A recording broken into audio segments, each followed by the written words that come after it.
हमारे पास ये टास्क 1 की फ़ाइल है जिसको हम फॉलो कर रहे हैं। ठीक है, इसमें लास्ट क्लास में वॉइस में हमने कस्टमर्स की फ़ाइल को और प्रोडक्ट की फ़ाइल को अपलोड कर लिया था और उसके अंदर जो वर्किंग करनी थी उसको परफॉर्म कर लिया था। यहाँ तक आप लोग सब साथ साथ हैं। ठीक है, नेक्स्ट मैंने आपको कहा था कि आप लोग प्रैक्टिस के तौर पर जो बाकी फ़ाइल्स हैं अपने पास लोड कर लिएगा और अगर उन्हें कोई चीज़ की रिक्वायरमेंट हो तो उसके हिसाब से उसको एडजस्ट कर लिएगा, क्योंकि बाकियों के अंदर कोई इतना ख़ास काम था नहीं। जैसे कि आपके पास टेरिटरीज़ की फ़ाइल है, वो हो गई। कैलेंडर के अलावा प्रोडक्ट कैटेगरी, प्रोडक्ट सब कैटेगरीज, प्रोडक्ट रिटर्न, ये बिल्कुल सिंपल फाइल्स हैं।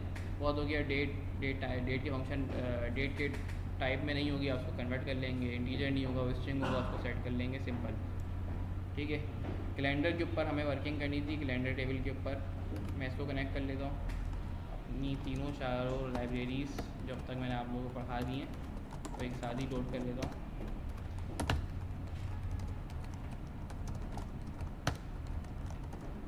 मैटप्लॉटलिब की ज़रूरत नहीं, कि हम कोई विजुअलाइजेशन परफॉर्म नहीं करेंगे। ठीक है, TQDM मैंने पढ़ाया था ना, आप बताया था आप लोगों को अलग से।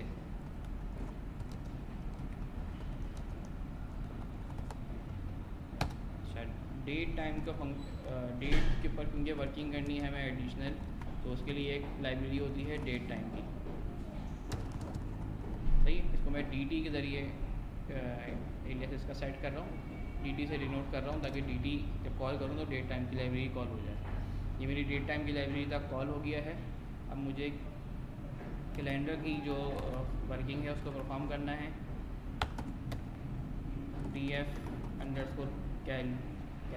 के नाम से मैंने अपना एक वेरिएबल डिफ़ाइन किया और pd.read, क्योंकि फ़ाइल मेरी CSV है। आपको पता है कि हमारे पास जितनी फाइल सब CSV में हैं, CSV फाइल। ठीक है, बात आपके पास पता है कि ये लुकअप फाइल्स के अंदर हैं और वही नाम कॉपी करना पड़ेगा यहाँ से जाकर लुकअप फाइल्स में कैलेंडर।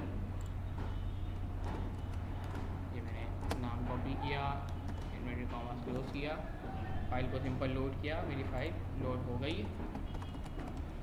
डॉट हेड चेक कर लें आपकी फ़ाइल के अंदर, क्योंकि एक ही कॉलम है तो उस कॉलम की शुरू की 5 रॉज आपके पास निकल कर आ गई हैं। ठीक है, df.dtypes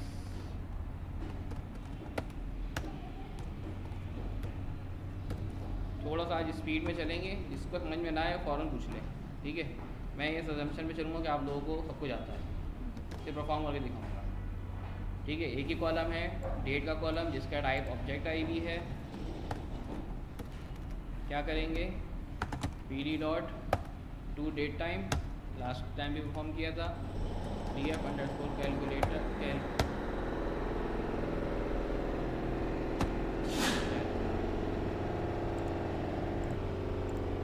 तो ये आवाज़ें कुछ भी नहीं है जो वो बच्चे बर्दाश्त कर रहे हैं तुम धमाकों की आवाज़। ठीक है, डॉट डेट का कॉलम कॉल कर लिया, आपका ये कॉलम डेट टाइम में शो हो गया। ठीक है,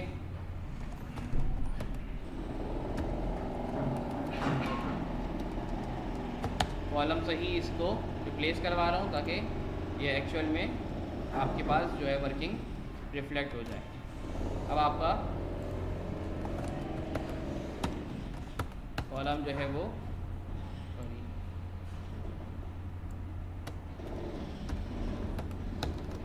अब आपका डेट का कॉलम जो है वो डेट टाइप में मौजूद है, यानी कि इसके ऊपर अब आप डेट से रिलेटेड जो भी वर्किंग करना है वो आप इजीली कर सकते हैं। पहले ये ऑब्जेक्ट में था, इट्स मीन वो स्ट्रिंग के अंदर मौजूद था, 1/1/2015 लिखा हुआ था, वो डेट नहीं थी। लेकिन अब वो 1/1 जो है आपका 1 जनवरी 2015 में कन्वर्ट हो गया है। तो आप उसके ऊपर डेट से रिलेटेड और कोई भी काम करना है तो आप आसानी से कर लेंगे। क्या काम करना है, सबसे पहले हमें डे नेम निकालना है। ये जो डेट है इसका जो डे नेम है वो क्या है, तो अब मैं अपनी जो लाइब्रेरीज़ हैं DT की लाइब्रेरी उसको यूज़ करूँगा। ठीक है, डे नेम के नाम से फंक्शन मौजूद है। डे नेम का फंक्शन कॉल किया, उसी डेट के ऊपर यानी कि कॉलम के ऊपर मैंने dt.dayname का फंक्शन कॉल किया, तो मेरी इसने डेट्स को कन्वर्ट कर दिया किस में, मेरे डेज के नेम है, तो मुझे इसको एक नया टेबल, एक नया कॉलम बनाना है। क्या नाम रखना है कॉलम का? Create a new column day name. जी हाँ,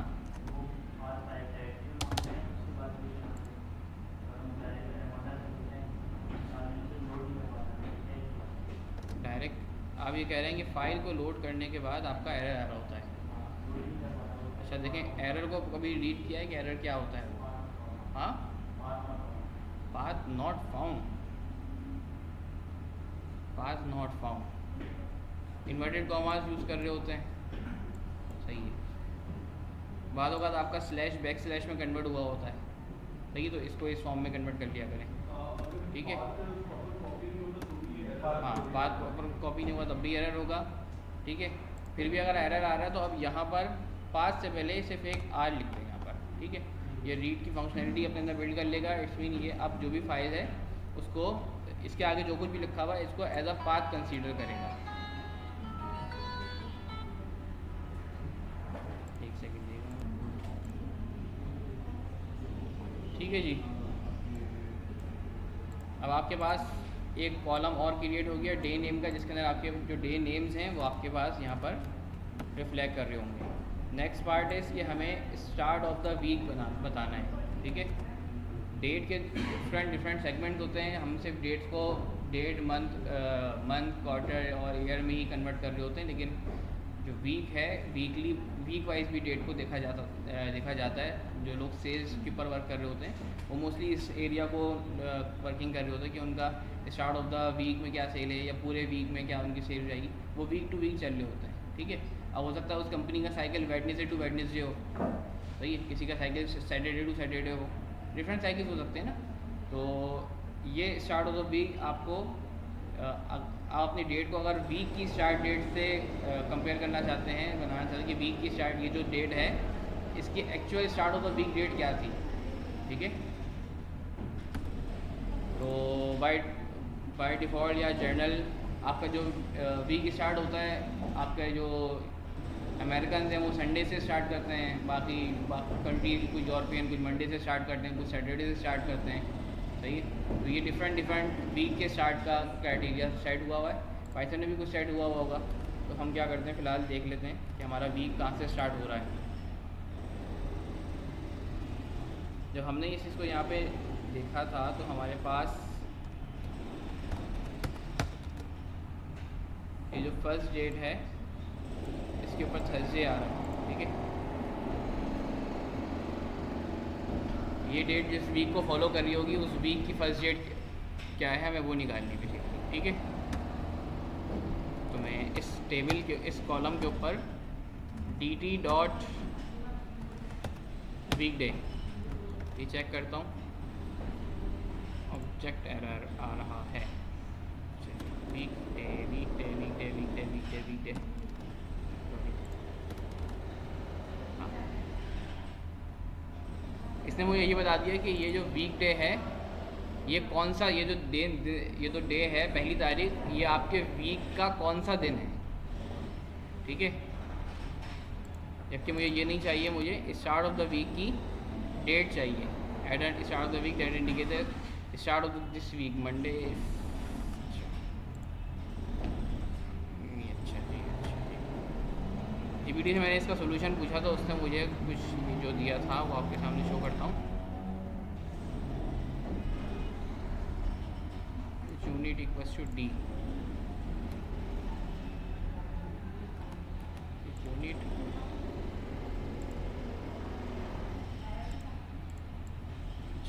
इसको मैंने जो गर्ल्स की क्लास में सॉल्व करवाया था, मैं इस तरह से करवाया था कि 2 पीरियड्स और 2 पीरियड मैंने इसको वीकली पीरियड दे दिया था। जैसे हम इसको 2 पीरियड वीकली करेंगे तो आपको ये वो डेट जिस वीक को फॉलो कर रही होगी पूरा वीक आपके पास आ जाएगा, ठीक है। 29/12/2014 से लेकर 4 तारीख पहला महीना 2015, ये जो पूरा डेट है ये एक वीक बन जाता है, सही है। अब मुझे इस वीक की फर्स्ट डेट को निकालना है, ठीक है। तो इसके लिए हमने एक वर्किंग है, मैं आपको करके दिखा रहा हूँ। डॉट अप्लाई, ठीक है, lambda x denotes x dot start time. ठीक है। अच्छा ये क्या लिखा है मैंने, ये लैम्डा बेसिकली आपके पास फंक्शन के अंदर कोई भी पार्ट आपको फोर्सफुली इम्प्लीमेंट करना होता है जो कि डायरेक्टली इम्प्लीमेंट नहीं हो पा रहा होता है, तो उस पार्ट को फोर्सफुली इम्प्लीमेंट करेगा, ये इसके लिए यूज़ होता है। ठीक है। लैम्डा जो अप्लाई आपको कोई फंक्शन को फोर्सफुली के लिए यूज़ हो गया और वो लैम्डा के साथ वर्क करता है। लैम्डा क्या काम करेगा, लैम्डा एक तरीके से फॉर लूप के तौर पे काम कर रहा होगा जो कि आपके डेटा की एक एक वैल्यूज़ के ऊपर वो जाके वो फंक्शन क्या, मैं समझाने के लिए बता रहा हूँ, अभी आऊँगा उसी पे ही आऊँगा, क्योंकि यहाँ जो लोग बैठे हैं उनका ताल्लुक किसी और बैकग्राउंड से ना, तो वो जो वर्ड तुमने यूज़ किया वो बता दूँगा तो उनको समझ में नहीं आएगा, तो मैं इनके समझाने के लिए जो वर्ड यूज़ कर रहा हूँ वो कि ये एक तरह से जो है ना फॉर लूप नहीं है, लेकिन फॉर लूप की तरह काम कर रहा है कि आपके हर एक वैल्यू के ऊपर वो जो आपने फंक्शन आगे कॉल किया हुआ उसको फोर्सफुली अप्लाई करवा रहा है by using this apply method. ठीक है। तो आपने लैम्डा यूज़ किया, लैम्डा को एक वेरिएबल से डिनोट करवाया, यानी कि या आप हर एक इस कॉलम के अंदर जो भी वैल्यूज़ हैं उनके ऊपर वर्किंग करने जा रहे हैं और उसके ऊपर आप स्टार्ट टाइम कॉल कर रहे हैं। ठीक है। स्टार्ट टाइम कॉल करेंगे तो आपके पास इस डेट की जो भी इसने जो डेट दी हुई थी, आपको डेट रेंज दी हुई थी, उसका जो पहली डेट है वो आपको निकाल कर ला के दे देगा। ठीक है। तो आपके पास पहली डेट यहाँ पर आ गई, इसको आप नाम देते हैं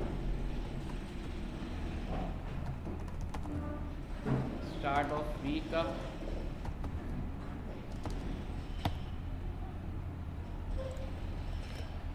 ये आप स्टार्ट ऑफ वीक मिल गया।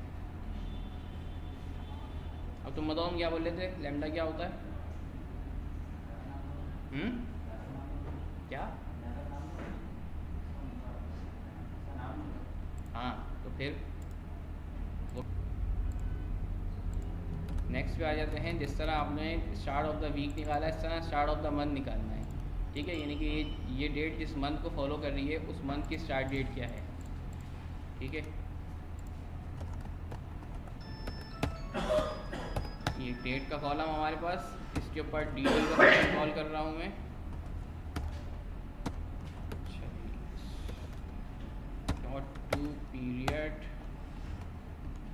टू पीरियड अगर मैं इसको मंथ बोलता हूँ तो मेरे पास ये उस मंथ की जो फर्स्ट क्या हो जाता है, ये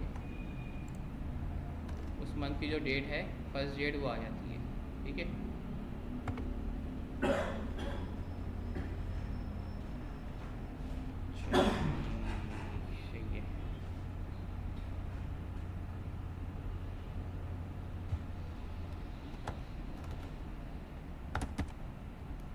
ये देखें इसकी डेटा टाइप जो आ रही है वो आ रही है पीरियड एम।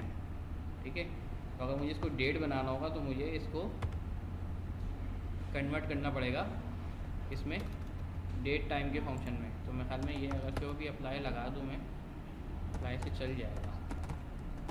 मुझे याद नहीं मैंने कैसे करवाया था, याद है आप लोगों को कैसे करवाया था? ये स्टार्ट टाइम से शायद नहीं हो, ये हो गया भाई। ठीक है। इसने डेट्स को मैं कन्वर्ट कर दिया आपकी डेट को।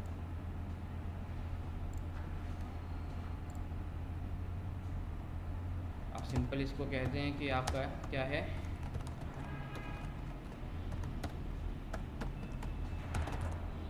स्टार्ट ऑफ मंथ का कॉलम है, ये भी आपका तो वो क्या रहा है, बाकी सब रिमूव क्यों आ रहा है।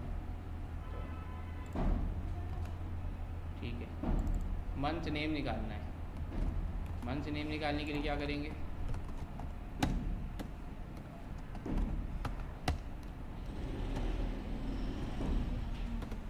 डे नेम था इस तरह हमारे पास मंथ नेम का फंक्शन भी मौजूद है।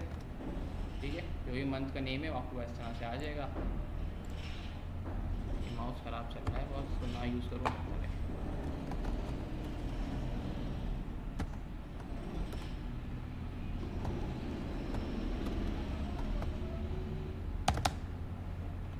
ठीक है। ये आपका मंथ नेम का फॉर्म बन गया। स्टार्ट ऑफ द ईयर, उस ईयर की पहली तारीख क्या थी, डेट कोई भी चल रही हो लेकिन उस ईयर की पहली तारीख क्या थी, आप बेसिकली ईयर वाइज एनालिसिस करने जा रहे हैं। तो जिस तरह से स्टार्ट ऑफ द मंथ की वर्किंग करी है आपने, सेम यही चीज़ें कॉपी करें और यहाँ पर मंथ की जगह पीरियड में क्या डाल दें, ईयर डाल दें। ठीक है, तो आपको स्टार्ट ऑफ द ईयर की डेट आना शुरू हो जाएगी। अब डेट कोई भी हो, जब आपकी डेट जब तक आपके पास 2015 का ईयर चलता रहेगा आपके पास इस कॉलम के अंदर पहली तारीख ही आएगी। ठीक है, इसको आप बना दें, कॉलम पीरियड कर दें। मंथली पे चेंज हो रहा है, करेगा मंथ नहीं, ये स्टार्ट ऑफ द ईयर है। ईयर की स्टार्ट डेट क्या थी? हाँ, जब तक 2015 चलता रहेगा आपके पास 2015 की पहली जनवरी की डेट आती रहेगी। दोनों को एक साथ दिखा देता हूँ, मैं दिखा देता हूँ। अभी असल में थोड़ी कन्फ्यूजन आप लोगों को, ये सारे पार्ट होगा कि नहीं होगा, चलें देखते हैं। लास्ट पॉइंट बचा है लेकिन ये डेट आपकी कंटिन्यूस इंक्रीज़ हो रही है, उसका नेम बताया जा रहा है क्या है। ठीक है, ये आपकी वीक की डेट आई जा रही है। यहाँ तक आपका संडे तक, मंडे टू संडे इनका वीक चल रहा था। ठीक है, हमारा ऑलरेडी मंडे टू संडे ही चल रहा है, तो हमें इस पर कोई फर्दर वर्किंग नहीं करनी। अगर हमारा डेट मंडे की यहाँ कोई और होता तो फिर थोड़ी सी वर्किंग हमें इस कॉलम के लिए और करनी होती। ठीक है, जैसे ही 5वीं तारीख लगी मंडे से इसने दोबारा स्टार्ट ऑफ द वीक बता दिया कि ये स्टार्ट ऑफ द वीक है। अब 6 तारीख 7 तारीख होती रहेगी, लेकिन ये स्टार्ट ऑफ द वीक की डेट यही रहेगी। इस तरह से ऊपर डेट वही है जो वीक की स्टार्ट डेट थी। मंथ स्टार्ट डेट जब तक जनवरी का महीना रहेगा आपके पास यही डेट रहेगी। ठीक है, आप नीचे वाली डेट से आइडिया कर सकते हैं। हाँ हाँ, डे नेम का ताल्लुक, लेकिन ये सारे कॉलम जो क्रिएट हुए हैं वो डेट के कॉलम के ऊपर क्रिएट हुए हैं। ठीक है, ये इस कॉलम बाकी किसी कॉलम के ऊपर नहीं बनाया मैंने, मेन डेट के कॉलम पे होना है कि ये जो डेट है इसकी स्टार्ट ऑफ द मंथ की डेट क्या है। सही है, ये हो सकता है आपकी सेल्स डेट हो, ऑर्डर डेट हो। ठीक है, तो आप चेक करना चाह रहे हो कि हर मंथ आपको कितने ऑर्डर्स आ रहे हैं, तो आप हर मंथ ऑर्डर को निकाल लें इस तरह से। ठीक है, इस तरह से ये जो आपके पास 2017 का जून का मंथ है, तो यहाँ पे पहली जून ही आ रही है, यहाँ मंथ आ रहे हैं। और यहाँ पर आपके पास ईयर के अंदर पूरे 2015 में 2015 की पहली तारीख ही रहेगी, और 2017 जो 16 में 16 की पहली तारीख रहेगी, और 17 में 17 की पहली तारीख ही रहेगी। ठीक है, ये आपके पास हो गया है। नेक्स्ट आ जाते हैं, एक नया कॉलम क्रिएट करना है हमें जिसके अंदर एयर को रखना है और उसको इंटीजर बना देना है। नहीं, सिर्फ एयर निकालना है हमें। देखते हैं क्या होता है, कैसे होगा।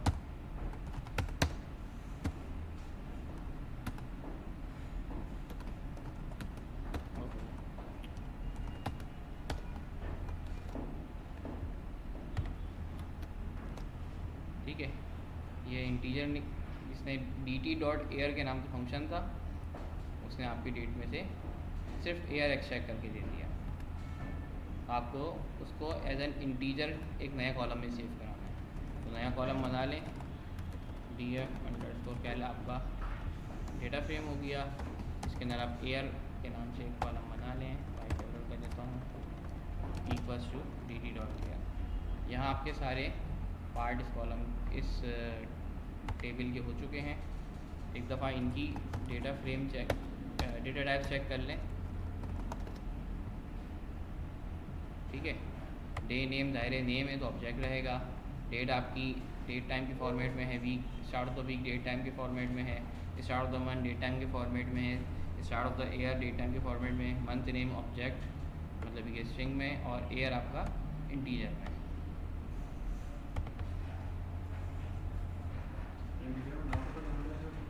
इंटीजर में अगर इंटीजर में नहीं रखना, आपको इसको स्ट्रिंग में रखना है तो आप तो टू, हाँ, जिस तरह से आप इसको इंटीजर से हटा के किसी और उसमें लेके जा सकते हैं, उस तरह किसी और से हटा के इंटीजर में भी ला सकते हैं। ठीक है, ये आपने कॉल किया कॉलम अपना एस टाइप करके इसको चेंज किया, आप चाह रहे हैं कि इसको आप स्ट्रिंग बना दें, एस टाइप स्ट्रिंग कर दें, तो ये आपका ऑब्जेक्ट बन गया। ठीक है, अगर ये ऑब्जेक्ट हुआ होता तो आप एस टाइप स्ट्रिंग कर देते। मैं चाह रहा हूँ ऑब्जेक्ट भी ना रहे, फ्लोट रहे, तो ये 21.0 आ जाएगा, क्योंकि आपके किसी काम का नहीं रहेगा। ठीक है, वैसे उसूलन इसको फ्लोट होना चाहिए था, सॉरी उसूलन इसको स्ट्रिंग होना चाहिए था, क्योंकि इंटीजर आपका न्यूमेरिक डेटा टाइप है। इट मीन आप उस कॉलम के ऊपर कोई कैलकुलेशन परफॉर्म करने जा रहे हैं। कैलकुलेशन आप एयर के ऊपर क्या परफॉर्म करेंगे? आप तो एयर को एज अ कैटेगरी देखेंगे ना, कि आपकी एयरली सेल्स क्या है। एयर को आप एक्स एक्सिस में रखेंगे और उसके अगेंस्ट अपनी वाई के ऊपर चीज़ें प्लॉट करेंगे, ना कि आप 2015 प्लस 2016 तो कुछ 4000 कुछ बन जाएगा वो। ये तो ऐसा तो नहीं करेंगे। तो क्या दोनों चीज़ें स्पेस के अंदर सेम ही देती हैं, 4 बाइट का। उसका मसला नहीं, लेकिन मैं बता रहा हूँ कि इन जनरल होना क्या चाहिए इसको एक्चुअल में। आप इसको इंटीजर से आपका कोई लेना देना है नहीं। मतलब ये गलती से आपने कोई कॉलम कॉल करना था, एयर कॉलम कॉल कर दिया, तो वो वर्किंग हो जाएगी, आपको पता भी नहीं चलेगा। और ये अगर उसकी डेटा टाइप सही रहेगी, तो जब तक आज जब जैसे ही आपने एयर का कॉलम कॉल करेंगे, वो आपके पास फ़ौरन एरर आ जाएगा। ठीक है, देखिए यहाँ तक हमारी वर्किंग हो गई। अब आप girls and boys same page पर हैं। प्रोडक्ट के कॉलम, प्रोडक्ट का टेबल लोड करें, सिंपल चेक कर लें, कॉलम्स नहीं है तो उनको अपनी डेटा टाइप में कर दें। प्रोडक्ट सब कैटेगरीज का कॉलम एंड प्रोडक्ट कैटेगरीज का कॉलम, रिटर्न सेम इसी तरह से लोड करें, और आईडी के कॉलम को, बाकी कॉलम को चेक कर लें कि वो इस फॉर्म में है कि नहीं। टास्क 1 का जो लास्ट पार्ट है कि ये आपको अब तक जो वर्किंग आप कर रहे थे वो लुकअप फाइल्स के ज़रिए कर रहे थे, इंडिविजुअल फाइल्स को लोड कर रहे थे और उनको उनके ऊपर वर्किंग परफॉर्म कर रहे थे। ठीक है,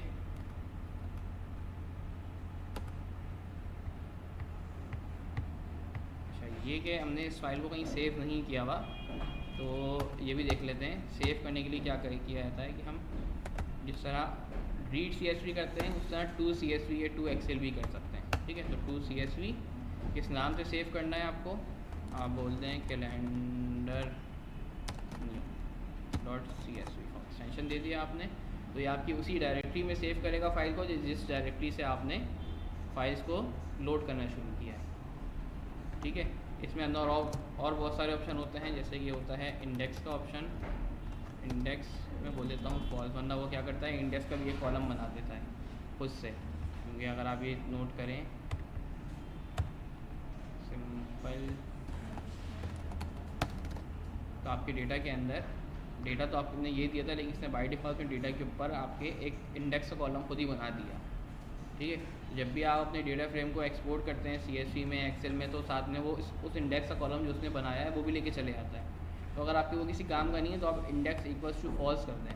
अगर आपका किसी काम का है तो उसको आने दें, चाहते हैं कि उसको नाम भी दे दें तो आप मज़ीद लेबल इंडेक्स कर दें, इंडेक्स लेबल उसको नाम दे दें, तो आपका वो इंडेक्स का कॉलम उस नाम से आपके पास शो हो जाएगा। तो मल्टीपल तरह से चीज़ें हो सकती हैं। ठीक है,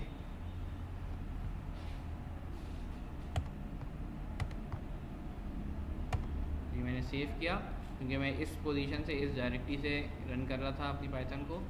तो मेरे पास ये रही file customer new table, sorry customer नहीं था, कैलेंडर था भाई।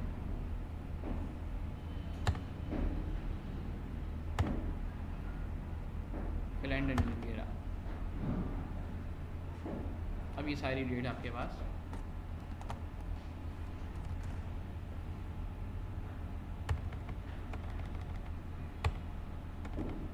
शो नहीं है। ठीक है,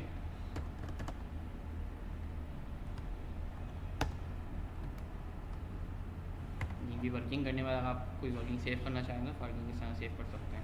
अब इशू ये है कि हमने एक काम ही कर लिया, लुकअप फाइल्स में सारी फाइल्स निकाल के उनके ऊपर वर्किंग कर ली अलग अलग।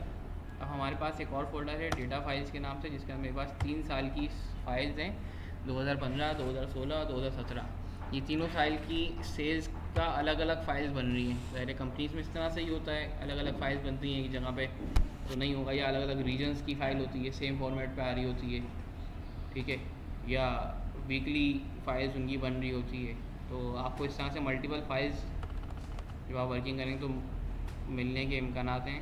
ठीक है, ये 2015 की फ़ाइल है, इसमें 2015 की पहली तारीख से लेकर लास्ट आखिरी तारीख तक की जितनी भी सेल्स हुई हैं, जिस प्रोडक्ट के ऊपर हुई है, जिस ऑर्डर नंबर से हुई है, किस प्रोडक्ट पे हुई है, किस कस्टमर ने की है, किस एरिया से की है, जो टेरिटरीज़ हैं, ठीक है, और किस क्वांटिटी में की है, ये आपके पास गिवन है। तो जनाब अगर आप इसके ऊपर वर्किंग परफॉर्म करेंगे, लेट्स सपोज आप इसको उसी बेसिक पैटर्न के थ्रू वर्किंग करना जान गए हैं और आपको उसी तरह से वर्किंग करते हैं, तो लेट्स सपोज आपके पास 50 साल का या ज़्यादा बोलिए मैंने 10 साल का डेटा आपके पास आ गया कंपनी का, तो 10 साल के हिसाब से लगा लें 120 फाइल्स आपके पास आएंगी। तो क्या आप 120 फाइल्स के ऊपर ही वर्किंग करेंगे? नहीं। तो आप ऐसा कोड लिखेंगे तो जो आप वर्किंग करें वो 120 फाइल के ऊपर एक साथ हो जाए, या आप पहले सारी फाइल्स को एक साथ एक जगह मर्ज कर लें उस बड़े कंबाइंड डेटा सेट के ऊपर, और फिर वो वर्किंग जॉब चाह रहे हैं वो परफॉर्म करके अपना पूरा 10 साल का डेटा एक साथ एक तरह से हैंडल कर लें, ठीक है। तो आपको ऐसा करना होगा। उसके लिए आपको ये सारी फाइल्स एक के बाद एक रीड करनी होगी और उनको एक बड़े डेटा फ्रेम में लेके जाना होगा, जिसके बाद आप उसको वर्किंग कर लेंगे। तो ये सारी फाइल्स को एक साथ कैसे लोड करना है उसको देखना होगा हमें, ठीक है। देखते हैं कैसे होता है। पूरा फोल्डर लोड करेंगे, बिल्कुल। पूरा फोल्डर लोड करने के लिए क्या होता है भाई, pd.read फोल्डर करके कुछ है यहाँ पर। रीड फोल्डर का तो कुछ भी नहीं है। देखिए एक ऑप्शन जो आप लोगों को अभी तक की इन्फॉर्मेशन जितनी आप लोगों के पास है उसको उसके मुताबिक मैं बताऊँ। उसके मुताबिक आप ये करेंगे कि एक एक करके फाइल्स को लोड करेंगे। तीनों को पाथ तो नहीं देंगे वही ना, तीनों को अगर पाथ देना शुरू कर देंगे कल आपके पास 100 फाइल आ जाएंगी, तो क्या 100 का पाथ देंगे? कॉपी पाथ परेशानी हो जाएंगी। हाँ, अभी की इन्फॉर्मेशन जितनी आप लोगों के पास है उसमें आप ये कर सकते हैं। आपको फॉर लूप चलाना आता है, ऐसा हो कि आप फॉर लूप चलाएं कि वो एक एक करके फाइल, वही जो रीड CSV वाला जो पार्ट है आपका वो फॉर लूप के अंदर लिखा हुआ। तो क्या होगा, आपकी एक फॉर लूप के अंदर वो जो पास है एक मरतबा एक वर्किंग चलेगी, फिर दूसरी मरतबा आप चाहेंगे यार वो पाथ भी चेंज हो जाए, तो आपको वो एक पाथ की एक लिस्ट बनानी पड़ेगी कि जिसके अंदर वो एक एक करके पाथ उठाता रहे और उसकी फ़ाइल को रीड करता रहे। ऐसे ही करेंगे ना, मतलब कि लेट सपोज आपके पास ये लिंक 1 है,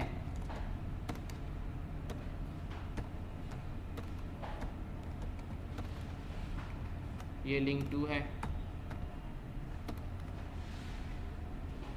ठीक है। अरे मैं इसको लिस्ट का नाम भी नहीं दे रहा, डायरेक्ट चला रहा हूँ, रेंज भी नहीं आता रही, ठीक है।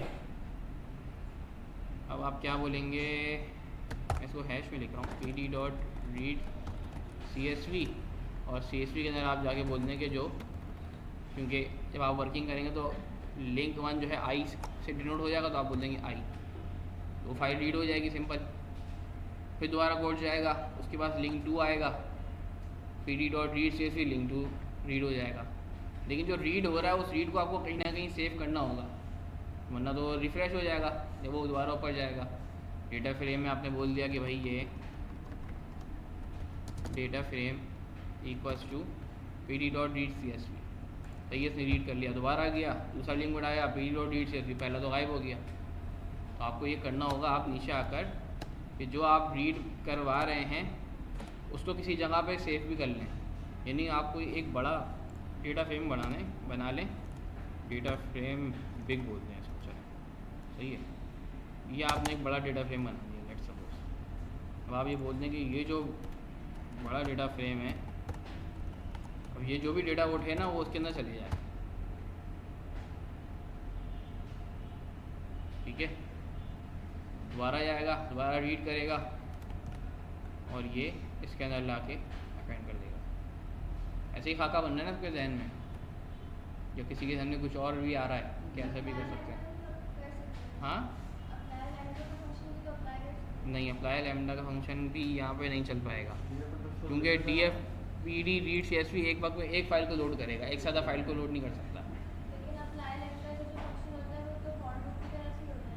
फॉर लूप की तरह से होता है, वो उसी जो वैल्यूज़ हैं उनके ऊपर, उनकी वैल्यूज़ के ऊपर वर्क करेगा। विद इन अ फ्रेम वो वर्क करेगा, with in a Python work नहीं करेगा। जो वैल्यूज़ उसको दी हुई हैं, जो वैल्यू जिसके ऊपर अप्लाई लैम्डा लगा रहे हैं, उसकी वैल्यूज़ के ऊपर वो फोर्सफुली वो फंक्शन या वो पाथ या वो जो भी चीज़ें हैं उसको अप्लाई कर रहा होगा। ठीक है, इसके लिए जो मेरे पास जो अपना बनाया हुआ मेथड है वो ये कि एक लाइब्रेरी और है,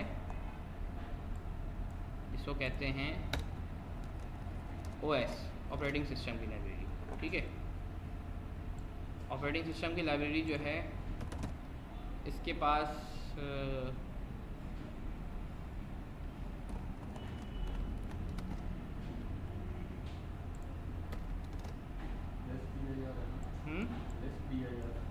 लिस्ट दिया यार,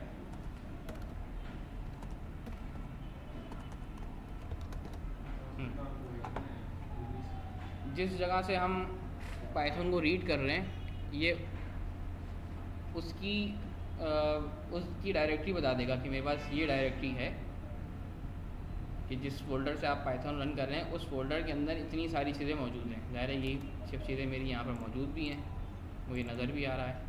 सही है, इस जगह से पाइथन लोड हो रही है तो वो यही सारी चीज़ें बता रहा है। ठीक है, और अगर मैं इसको कोई पाथ बताऊं तो मुझे वो उस पाथ के अंदर से उसके अंदर जितनी फाइल्स हैं वो फाइल बताना शुरू हो जाएगा। लेट्स सपोज मैं इसको बोल दूँ, ऐसे ही देंगे ना भाई इसके अंदर डेटा फाइल्स। ठीक है, तो क्योंकि मेरी जो फाइल्स हैं वो डेटा फाइल्स इस पाथ के अंदर डेटा फाइल्स के फोल्डर के अंदर मौजूद हैं, तो जैसे मैंने इसको डेटा फाइल्स का फोल्डर दिया इसने मुझे डेटा फाइल्स के अंदर जो फाइल्स मौजूद थी वो बताना शुरू कर दी। मुझे यही चीज़ चाहिए थी एक्चुअल में।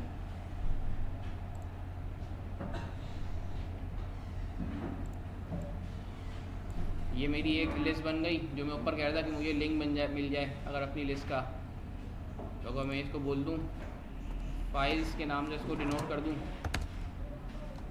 ठीक है, तो मेरे पास फाइल्स के अंदर क्या आ गया, मेरे पास फाइल्स के अंदर हर एक फ़ाइल का नाम आ गया।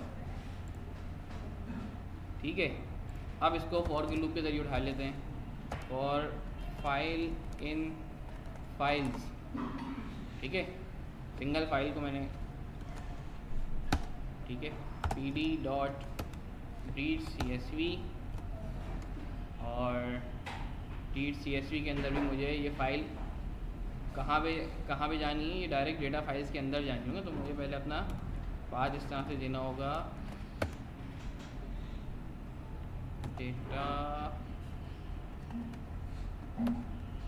फाइल्स। ठीक है, प्लस क्योंकि ये ज़ाहिर है ये भी एक स्ट्रिंग है और दो स्ट्रिंग आपस में ज्वाइन हो जाते हैं। ठीक है, प्लस फाइल। ये सिर्फ दिखाने के लिए आप लोगों को ये स्टेप छोड़ के नीचे स्टेप पे लेके आ रहा हूँ, ये सिर्फ दिखाने के लिए।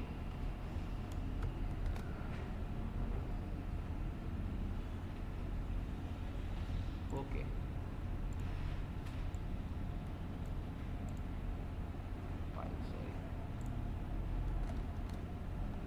बना दिया इसने मेरा लिंक पूरा। यही चीज़ चाहिए मुझे, जो मुझे read.csv के अंदर डालनी है।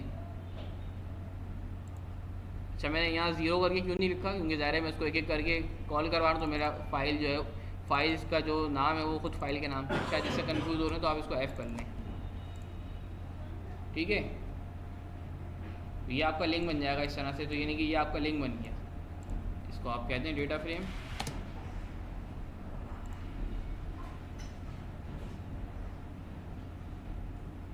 आपका डेटा रीड तो हो गया। अब दूसरा ऑप्शन ये है कि आपको इसको एक बड़े डेटा फ्रेम के अंदर लेके जाना है, ताकि क्योंकि ये तो डेटा फ्रेम आपने जो बनाया है तो बार बार हर फॉर लूप के ऊपर ये ज़ीरो हो जाएगा, इसके अंदर 2016 की वर्किंग आ जाएगी, फिर दोबारा आइट्रेशन चलेगी 2017 की वर्किंग आ जाएगी। तो इसका दो मेथड है, एक तो मेथड वो जो मैंने आपको ऊपर बताया कि आप एक नया एक बड़ा एक और डेटा फ्रेम का नाम डिफ़ाइन कर दें और नीचे फिर उसको आप कॉल कर लें।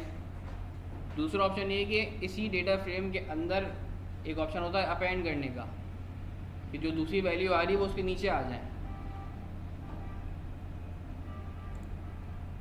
ठीक है, नहीं वो मसला करेगा फिर भी। चलें मैं इसको बोल देता हूँ डेटा फ्रेम मेन।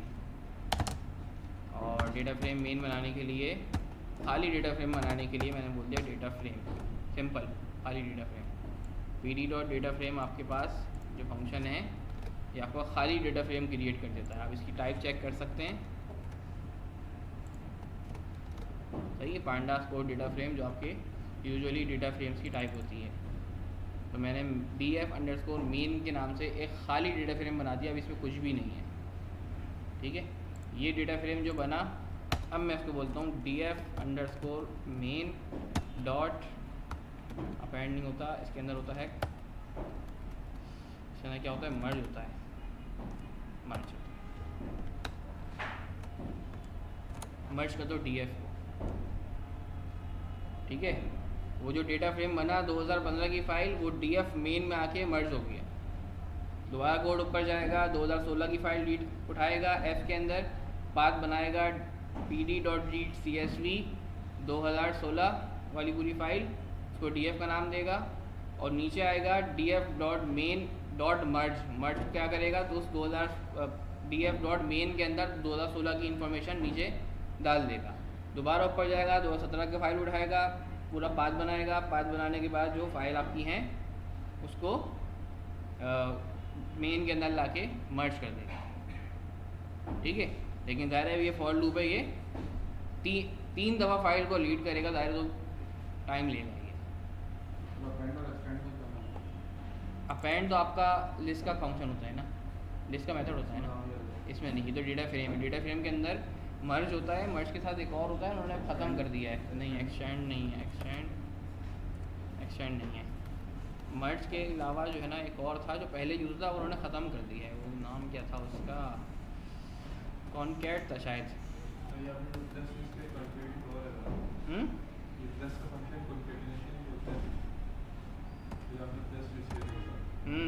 ये मेरे स्ट्रिंग को कॉन्कैट कर रहा है, सही है, और ये मेरे उस डेटा फ्रेम के अंदर दूसरा डेटा फ्रेम डाल रहा है, ठीक है। और TQDM का मैंने आपको एक ज़माने में बताया था कि TQDM क्या करती है, सिंपल आपको एक स्टेटस बार दिखा देती है कि जिससे आप जो भी वर्क कर रहे होते हैं वो आपको नज़र आ जाता है। तो अगर मैं इस फाइल जो कि लिखा हुआ, अगर इससे पहले मैं TQDM लगा दूंगा, इसको मैं TQDM के फॉर्मूले, इसको फंक्शन में कॉल कर दूंगा, तो मेरा कोड जितनी देर तक चलता रहेगा मुझे स्टेटस नज़र आता रहेगा। चला के देखते हैं कोड को अपने, एरर आ गया जनाब, TD क्यों कर दिया ना, गलत कर दिया ना, TQDM, ठीक है। अब ये देखें, ये आपका कोड चल रहा है, ये पहली फाइल रीड कर रहा है और फिर दोबारा एरर दे दिया। अब क्या एरर दे रहा है देख लेते हैं, no common columns to perform merge. Okay okay okay okay okay okay okay सही। अच्छा, अगर मैं नया कॉलम ना भी बनाऊं, क्योंकि मैं df.merge खाली हो जाएगा यार, फिर df.merge खाली हो जाएगा, हाँ ठीक है।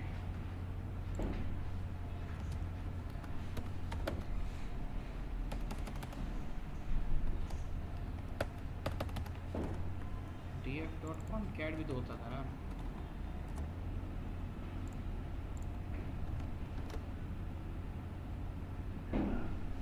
कैट तो ख़त्म हो गया, फंक्शन कमांड सी होता है।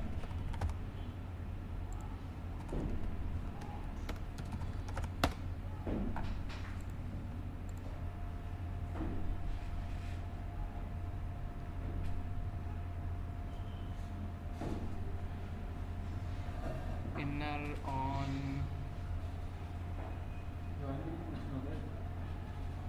ज्वाइन, हाँ ज्वाइन तो था, वही तो समझ नहीं आ रहा मुझे, ज्वाइन से कर देगा, सही है, हो गया, ज्वाइन से ही करा, क्योंकि मैं ये देख रहा था मर्ज तो ये बोल रहा था कि राइट से करना है, लेफ़्ट से करना है, मर्ज तो ये बराबर में ज्वाइन करेगा, ज्वाइन जबकि आपको नीचे लाके ज्वाइन कर देगा, सही है। यानी कि वो ज्वाइन जो हमारा SQL में ज्वाइन के नाम से था वो बेसिकली यहाँ मर्ज के नाम से, सही है। और वो जो चीज़ हमें अपेंड करनी है, जिसको हम अपेंड कह रहे हैं, वो यहाँ ज्वाइन के नाम से। ठीक है। तो मेरे पास स्टेटस बार फ़ौरन तीनों फाइल एक के बाद एक रन हो गई, और एक बहुत छोटा सा क्योंकि फाइल से तीनों फाइल बहुत जल्दी में ख़त्म हो गई, पता भी नहीं चला।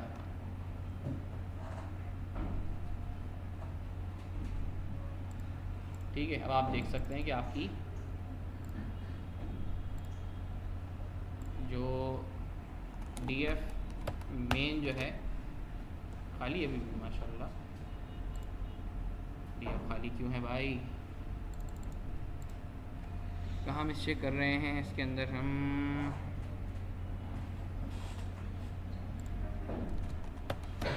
एक्स ज्वाइन निकालना पड़ेगा। DF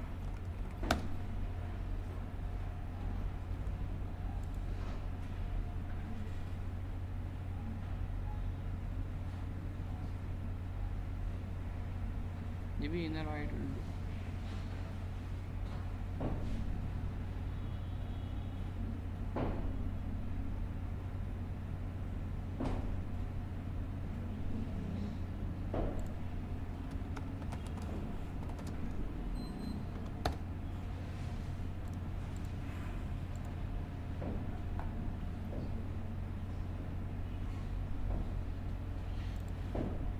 ये मत बोलना पैंट चलेगा भाई।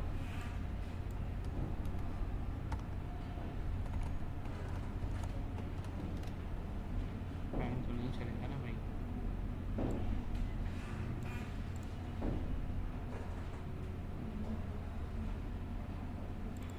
अबे हाँ यार,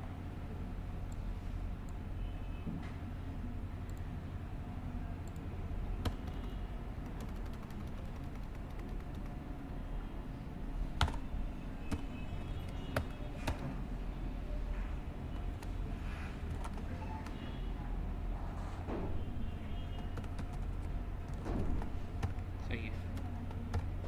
वो जो कॉनकैट का फंक्शन मैं आपको बोल रहा था, वो कॉनकैट फंक्शन जो चेंज हुआ है वो पहले ना फंक्शन के ऊपर पहले आपकी डेटा फ्रेम पर डायरेक्ट कॉनकैट लग जाता था, लेकिन उन्होंने इस तरह से चेंज कर दिया कि पांडास कॉनकैट चलता है, और वो कॉनकैट बोलता है कि आपको किन दो को कॉनकैट करना है। सही है, तो मैंने कॉनकैटेशन में दोनों कॉलम दे दिए, दोनों फंक्शन दोनों आपके पास डेटा फ्रेम्स दे दिए। एक वो डेटा फ्रेम जो कि खाली है, और दूसरा डेटा फ्रेम जिसके अंदर में 2015 की फाइल मौजूद है। ठीक है, ये दोबारा ऊपर जाएगा, रन होगा, 2016 की फ़ाइल उठाएगा, डेटा फ्रेम बनाएगा। अब मेन के अंदर क्योंकि 2015 का डेटा ऑलरेडी मौजूद है, तो उसके अंदर 2016 का डेटा डाल देगा। ठीक है, अब ये फिर एरर आ रहा है, concat takes one position argument. क्या मसला आ रहा है यार?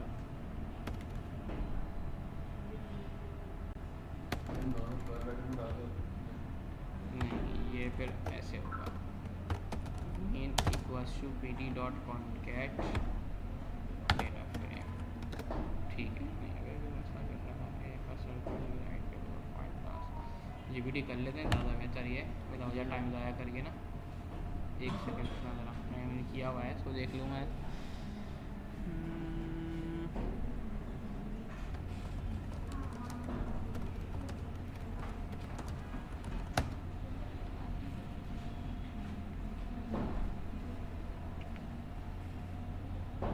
पाथ उठा लिया उसने, फाइल्स ले ली, कॉन्कैटिनेशन जॉइन पाथ और file in file name of index.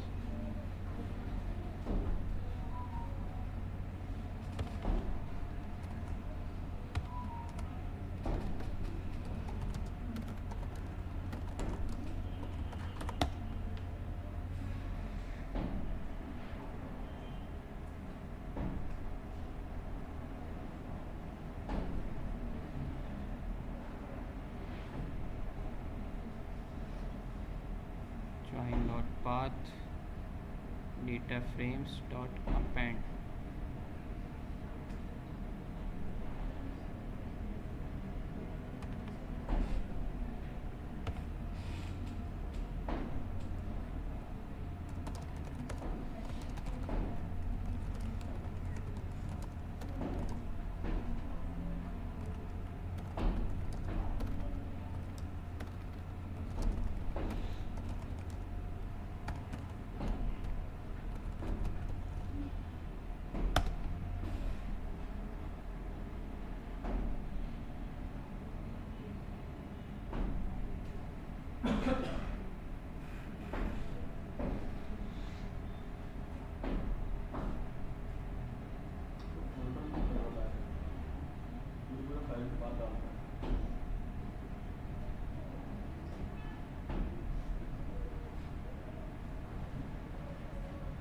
Path append data frame sales data के नाम से। अच्छा हाँ,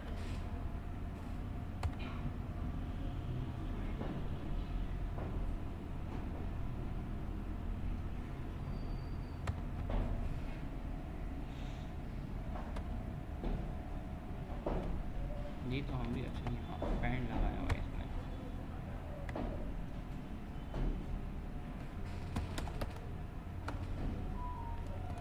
अपेंड फंक्शन, अपेंड चलाऊँगा तो ये बोल देगा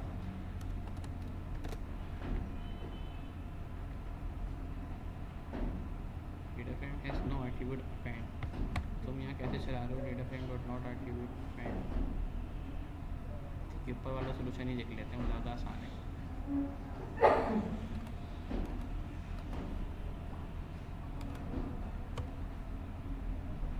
देखिए जो सोल्यूशन हमें मिला हुआ है उसके अंदर एक लिस्ट बना के एक लिस्ट डिक्लेयर की जा रही है और इस डेटा फ्रेम की सारी वैल्यूज़ को जो है उस लिस्ट में डाला जा रहा है। लिस्ट के अंदर आप अपेंड यूज़ कर सकते हैं, तो आपने सिंपल उस डेटा फ्रेम की वैल्यूज़ को लिस्ट के अंदर अपेंड करवा दिया। ठीक है, ये कोड आपने चलाया, कोड कंप्लीट हो गया। अब आपके पास ये जो वर्किंग है डेटा फ्रेम मेन, इसके अंदर आपके पास 3 डेटा फ्रेम्स आए हैं। ठीक है, क्योंकि आपको नज़र इस तरह से आ रहे हैं, लेकिन आपके पास 3 डेटा फ्रेम आए हैं। आप चाहें तो 0 पे आपका पहला डेटा फ्रेम है, 1 पे आपका दूसरा डेटा फ्रेम है और 2 पे आपका तीसरा डेटा फ्रेम है। अब आपको इन तीनों डेटा फ्रेम को एक साथ मर्ज करना है। ठीक है, तो pd डॉट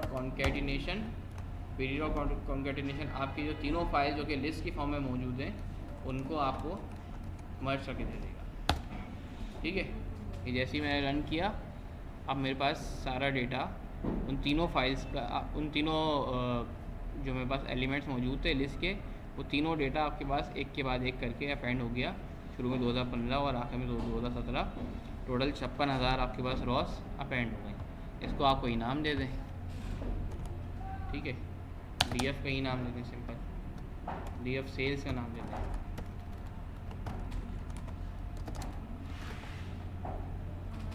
तो ये आपके पास डेटा फ्रेम सिंपल लोड हो गया।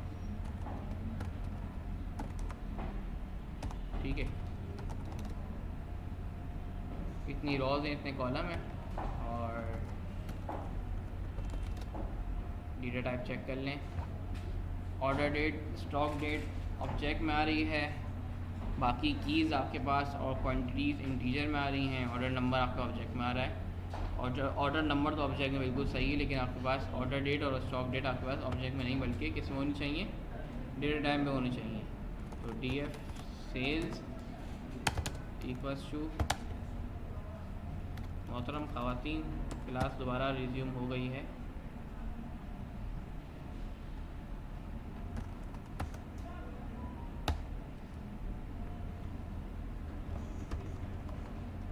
माना कि आज आखिरी क्लास है आप लोगों की, तो वो इसके बाद जो बिछड़ेंगे तो पता नहीं कहाँ मिलेंगे। आप लोगों से मुखातिब हूँ मैं। ठीक है, टू डेट टाइम,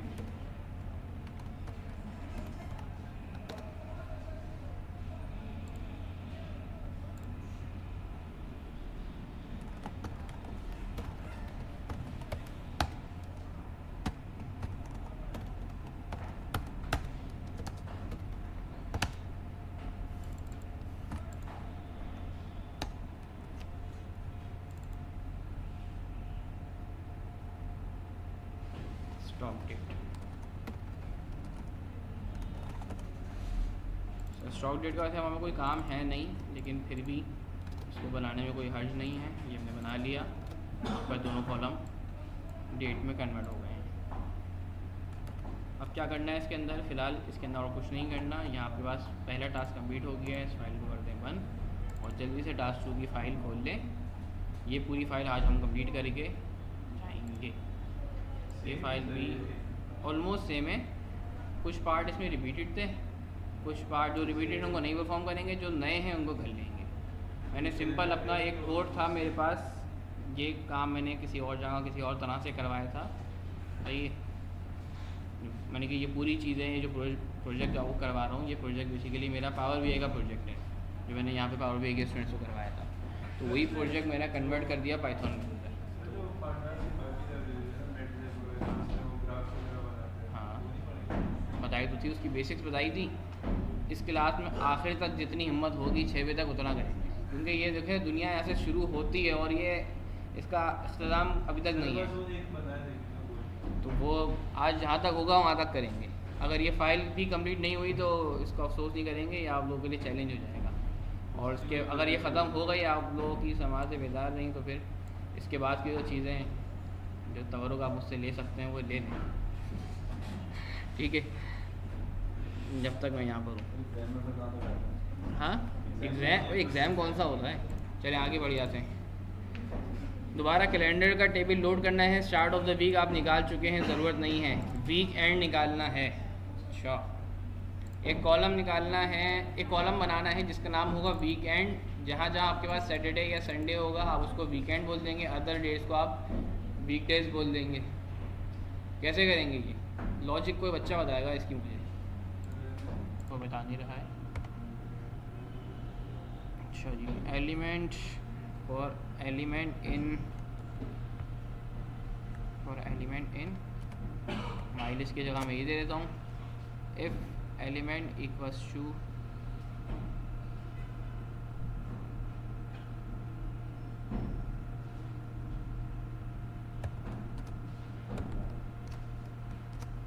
अच्छा, मैं इसको फ़िलहाल ना संडे के ऊपर रखता हूँ समझाने के लिए।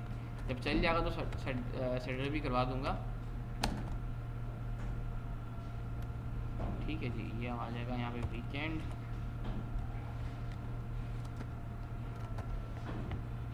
और यहाँ पे आ जाएगा एल्स वीकडे।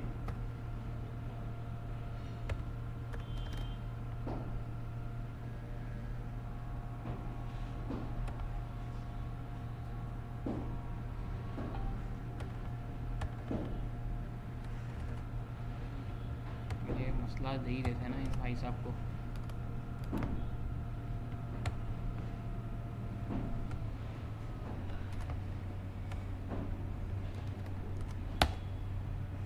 बता देंगे हम कहाँ मिस्टेक कर रहे हैं।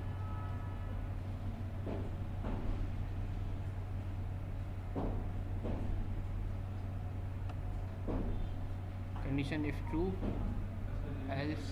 अच्छा, पहले कंडीशन देनी है, दे दी बस दे दी। हाँ, फिर कोड दे तो दिया है इसने। सही है। ये जो मैंने वर्किंग यहाँ करी है ये वर्किंग पहले यहाँ हो जाएगी और ये सब हमारे यहाँ लग जाएंगे, ठीक है। और इसको डे कर देते हैं ना अपनी ज़बान के लिए, ठीक है। डे जो बीच में डे बताते हैं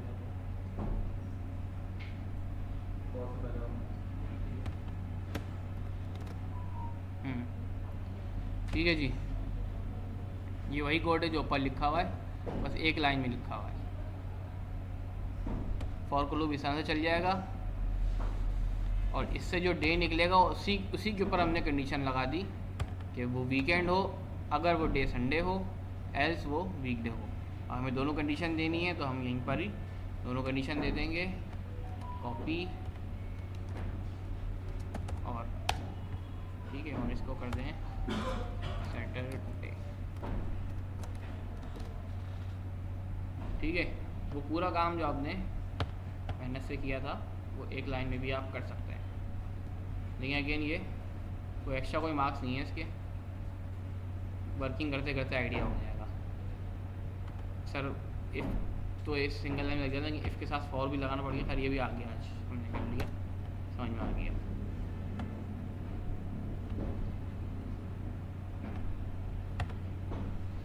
आगे आ जाते हैं। वीकेंड का कॉलम बना लिया हमने। स्टार्ट ऑफ द मंथ बना चुके थे।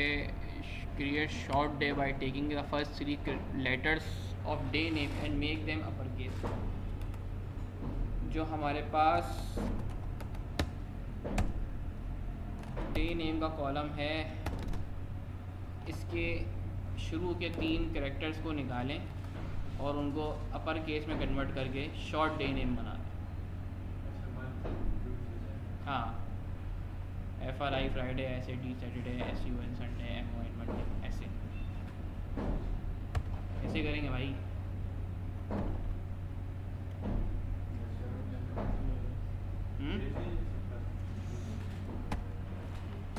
लेफ़्ट से निकालना होगा हमें, लेफ़्ट से लेफ़्ट का कोई फंक्शन नहीं है direct. String dot left, string dot split नहीं करना, स्प्लिट करेंगे तो डिलीमीटर मांगेगा ना आपसे वो।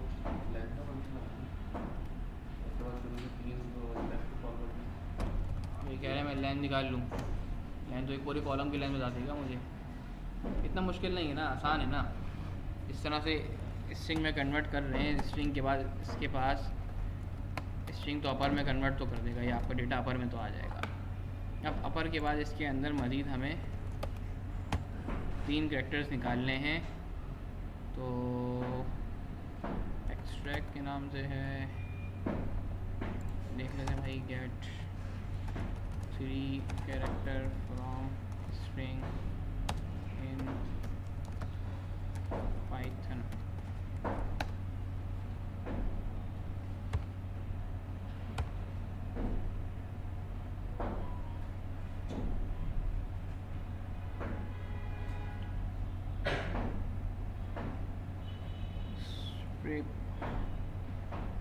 अच्छा ठीक है,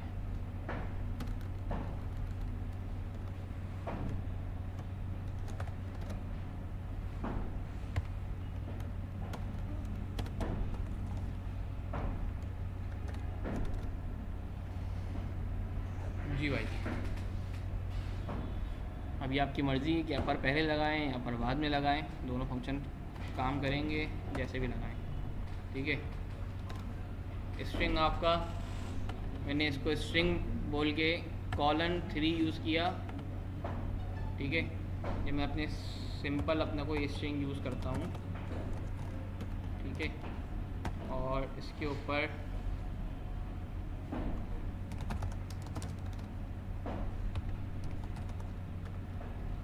इसको इसका ज़ीरो वो इंडेक्स पे जो नंबर मौजूद है वो बताता हूँ, तो वो ये सिंगल करके बताता है, ठीक है। 1 बोलूँगा तो फर्स्ट पे जो मौजूद है वो बताएगा। अगर मुझे 0 से लेकर कहीं और तक चाहिए तो मुझे 0:5 बोलना पड़ेगा, ठीक है। 0:5 बोलूँ या सिर्फ :5 बोल दूँ, आंसर सेम आ जाएगा, ठीक है। तो इस तरह से मेरा स्ट्रिंग में से वैल्यूज़ निकल सकती हैं। मैंने सेम स्ट्रिंग करके :3 लिख दिया है कि मुझे शुरू के 3 चाहिए, ठीक है। अगर 3 लिखता तो क्या होता, थर्ड के बाद से लास्ट तक देता मुझे ये, ठीक है। तो शुरू से लेकर थर्ड तक चाहिए और फिर मुझे इसको अपर में कन्वर्ट भी करना है, फिर आपका अपर में कन्वर्ट भी हो गया। इसको आप नाम दे दें df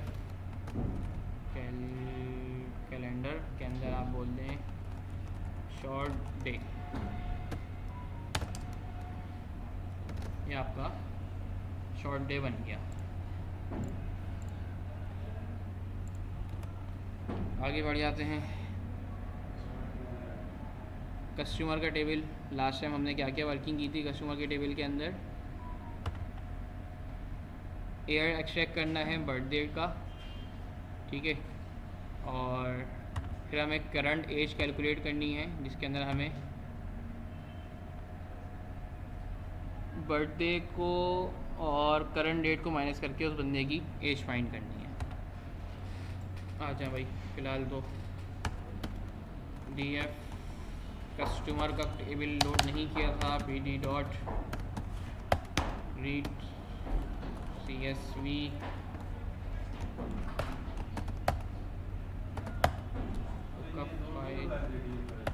जी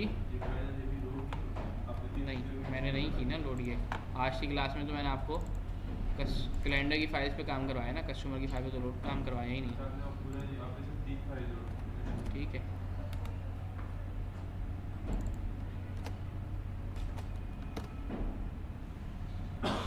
UTF-8 का एरर आ रहा है इस फाइल के अंदर। इनकोडिंग इक्वल्स टू लैटिन लगा के मैं इसको मसले को रिजॉल्व कर दूँ। ये डेटा आ गया df.dtypes df आ गया customer.dtypes। बर्थडे का कॉलम डेट में नहीं है, मैं बाकी कॉलम को नहीं सेट कर रहा हूँ। लास्ट क्लास में किया था, उस वर्किंग को सेव नहीं किया। वो अगर कर लेते तो हमारे पास नहीं, बल्कि मैंने किया था कस्टमर न्यू टेबल किया हुआ था। कस्टमर न्यू टेबल उठा लेता हूँ, आसानी हो जाएगी।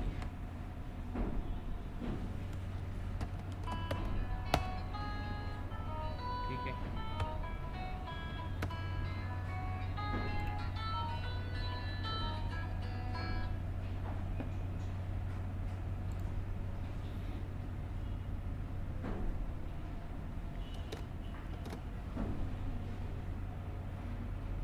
अच्छा जी, कस्टमर न्यू टेबल का मैंने जो वो बनाया था डेलीमीटर, वो कॉलन बनाया हुआ है। ठीक है जी, तो सेपरेटर इक्वल्स टू कॉलन। अब ये फाइल आपकी सही हो गई। ठीक है जी, चीज़ तो उसने भी सेव नहीं की हुई, खैर नहीं की तो मसला नहीं, भी कर लेंगे, हाथ के हाथ कर लेते हैं। Customer dot birth date pd dot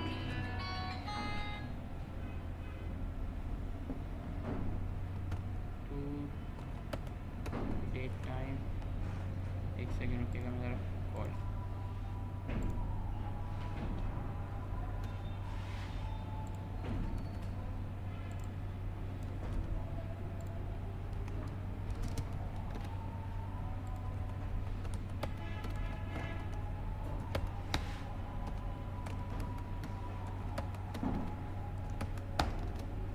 date time में कन्वर्ट हो गया। एयर निकालना है, एयर तो निकाल लिया हमने इसमें से, सिंपल। चलिए, लेकिन एयर की बेसिस के ऊपर हमें इसकी एज कैलकुलेट नहीं करनी, एज करंट डेट के ऊपर कैलकुलेट करनी है। तो आज की डेट कैसे निकालते हैं? आज की date dt dot date time date कर लेते हैं खाली, डॉट नाउ करंट डेट किस नाम से है?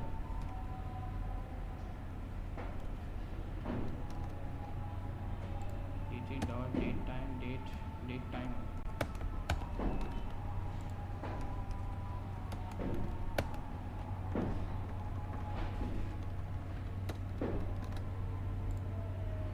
अबे यार, टुडे आज की डेट कैसे आएगी?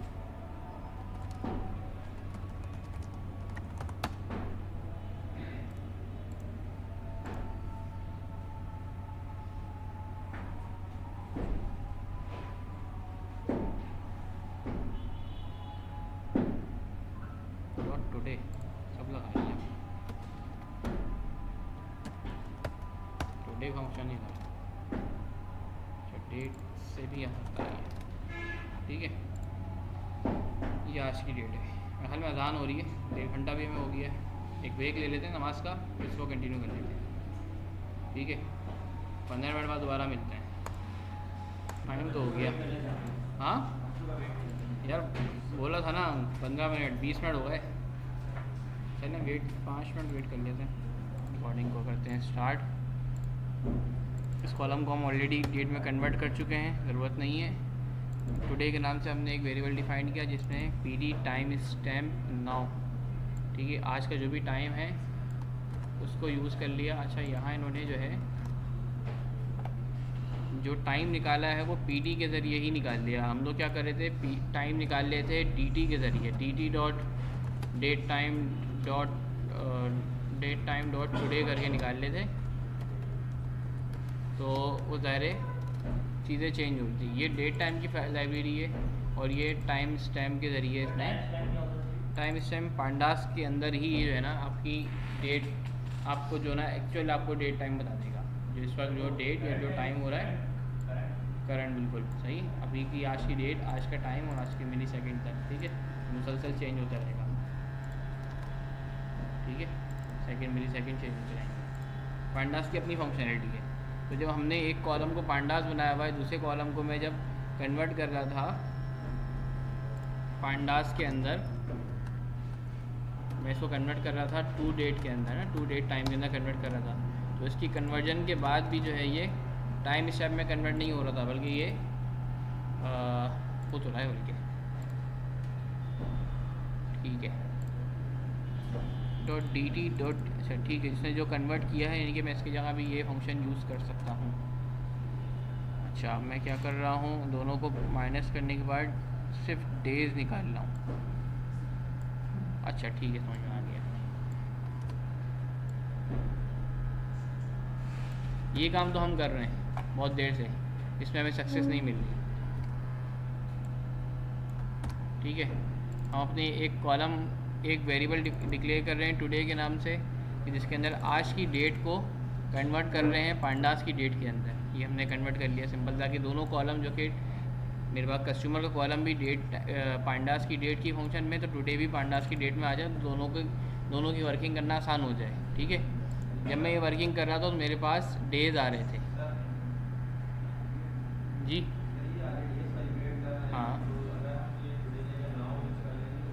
एक ही बात है, सही है, लेकिन नाउ जो है ना डेट टाइम का फंक्शन नहीं है, नाउ टाइम इस टाइम का फंक्शन है, ठीक है। ये देखिए नाउ उसका भी है, एक ही वही सेम वर्किंग आ रही है, लेकिन नाउ में आपको ना टाइम तक दे रहा है ये, मुझे टाइम पे नहीं जाना।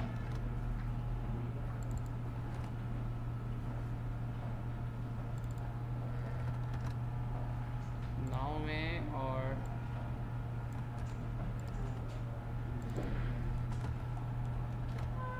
टुडे के अंदर, ठीक है। फ़र्क क्या है इन दोनों के अंदर,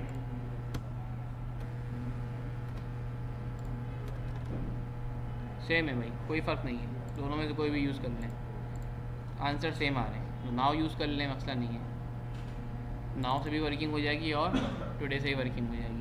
आपने जो अभी की जो डेट चल रही है, इस वक्त का जो दिन और इस वक्त का जो टाइम है, वो आपने कन्वर्ट कर लिया पांडास के डेटा फ्रेम के अंदर, अब ताकि आपकी दोनों एप्पल टू एप्पल कंपेरिजन हो सके, मैचिंग हो सके। तो टुडे अब माइनस हो जाएगा कस्टमर की डेट ऑफ बर्थ से, तो आपने वर्किंग करी तो आपके पास डेज़ की फॉर्म में रिजल्ट आ गए, ठीक है।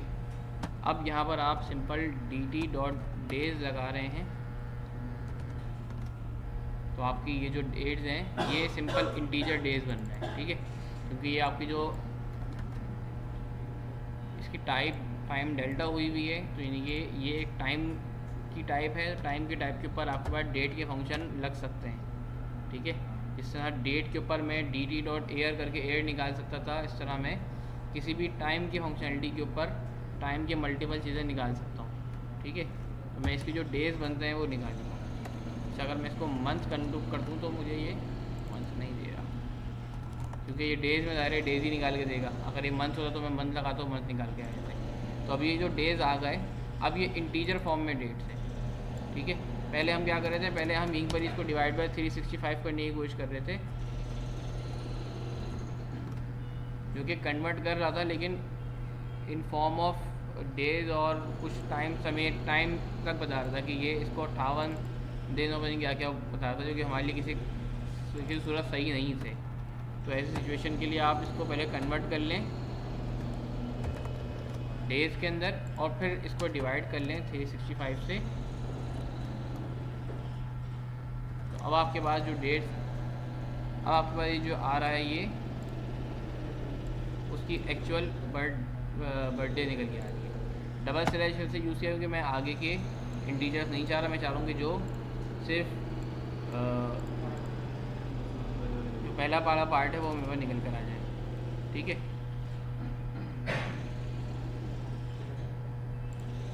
तो इस तरह मेरे पास बर्थडे निकल के आ जाती है और मिला हो जाएगी वर्किंग अपनी बता देता हूँ। और सिंपल इसको बोलता हूँ मैं बस क्या है ये df_customer करंट एज। ये मेरे पास करंट एज निकल कर आ गई है। ठीक है, अगले पार्ट पे आगे आ जाते हैं जल्दी से।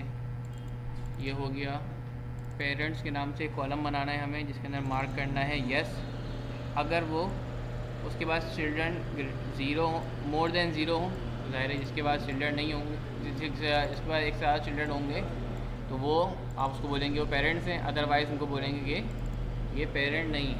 ठीक है,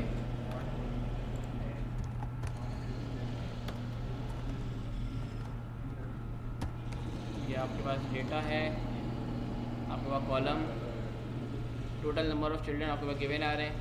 ज़ाहिर है जिनके टोटल चिल्ड्रन ज़ीरो हैं इट्स मीन वो अब तक पेरेंट्स नहीं बने हुए हैं, और जिनके टोटल चिल्ड्रन हैं इट्स मीन वो पेरेंट्स हैं।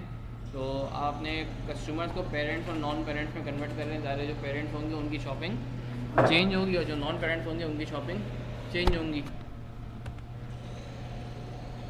तो आपको सिंपल जो है ना यहाँ पर यस नो का के ऊपर कॉलम खड़ा करना है। ये काम तो सिंपल इफ़ के ज़रिए हो जाएगा, इसमें कोई एडिशनल वर्किंग नहीं करनी पड़ेगी।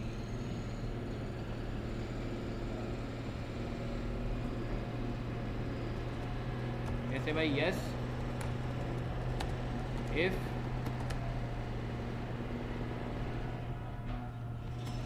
पहले फॉर लूप चला लें।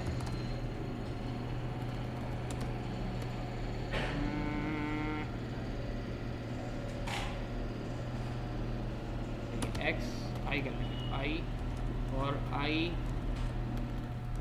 आई इन कस्टमर टोटल चिल्ड्रन। ठीक है, एक एक करके वैल्यूज़ आई की निकल के आ जाएंगी, और जो आई की वैल्यू निकालेंगे उसके ऊपर हम कंडीशन कर देते हैं yes if I is greater than zero else no. ठीक है, अभी आई हटा दें यहाँ से आप। ठीक है, वही अब उसमें उस वाले मेथड से कर लें, उस वाले मेथड से कर लें। और I in D F customer dot total children. ठीक है, if I is greater than zero तो आप बोल दें कि जो है, तो आप प्रिंट बोल दें कि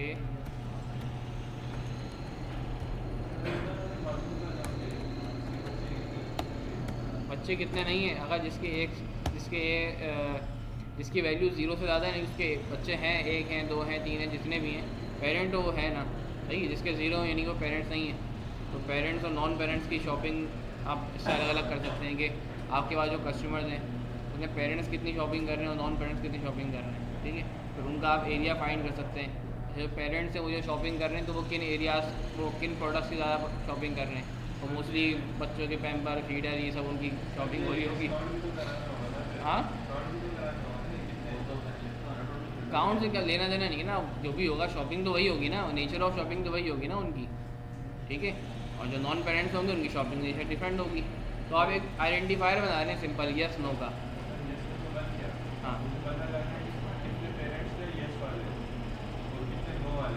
हैं, नो वाले पेरेंट्स हो ही सकते ना। हाँ, कॉलम बन गया। अब उसके बाद एनालिसिस आप परफॉर्म कर सकते हैं। अभी तो हम सिर्फ सिंपल कॉलम खड़ा कर लें ताकि उसके ऊपर एनालिसिस परफॉर्म कर सकें।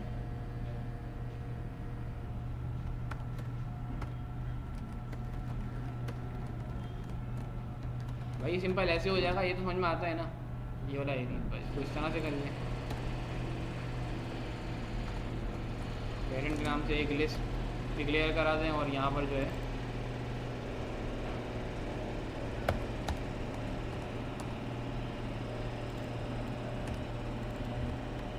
कर दें, और आखिर में आप जो है कॉलम बना लें अपना।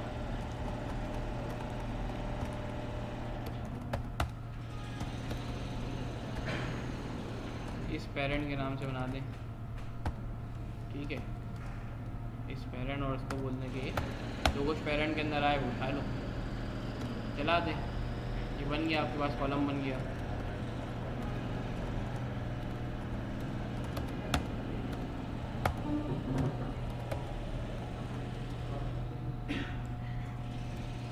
ठीक है, जिनके पास बच्चे हैं वो यस होगा, जिनके पास बच्चे नहीं है वो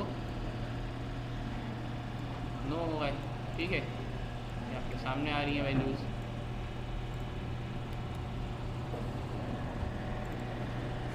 तीनों कॉलम को कॉन्केटिनेट करना आप लोगों को आता है, ये हमने पहले वाले में करके देख लिया था। ठीक है, कस्टमर प्रायोरिटी, कस्टमर जो है हमारे पास उनकी प्रायोरिटी सेट करनी है कि उनकी वो प्रायोरिटी में होंगे या वो स्टैंडर्ड में होंगे। अगर वो 50 साल या उससे छोटा है तो वो हमारे, और उसकी इनकम 1 लाख से ज़्यादा है, तो हम कहेंगे ये हमारा प्रायोरिटी कस्टमर है। बाकी नहीं तो वो हमारे पास स्टैंडर्ड कस्टमर। हाँ, सिंपल इफ़ की कंडीशन से काम होगा बिल्कुल। लेकिन यहाँ पे दो दो आपको वो देनी है। ठीक है, दो कंडीशन के बेसिस के ऊपर आपको प्रायोरिटी सेट करनी है, किसी भी एक कॉलम पे नहीं, दो डिफरेंट कॉलम पे करनी है। यानी कि उस कॉलम की उस इंडेक्स पे वैल्यू अगर 1 लाख है और वो बंदे की एज 50 है तो वो आपका प्रायोरिटी मार्क होगा, अदरवाइज वो स्टैंडर्ड कस्टमर रहेगा।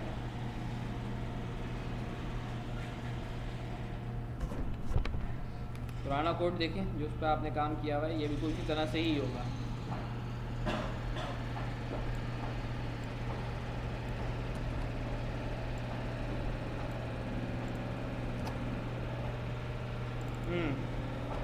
प्रायोरिटी प्रायर के नाम से बनाया था।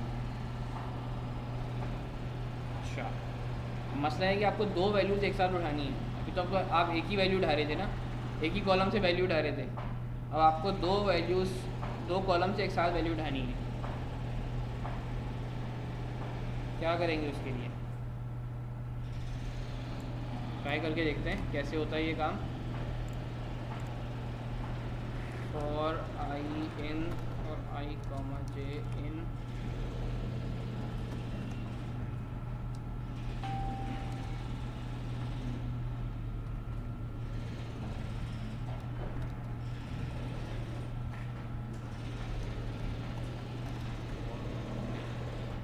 ये की वैल्यू लेगा भाई। इसके लिए एक फंक्शन आता है जिप का।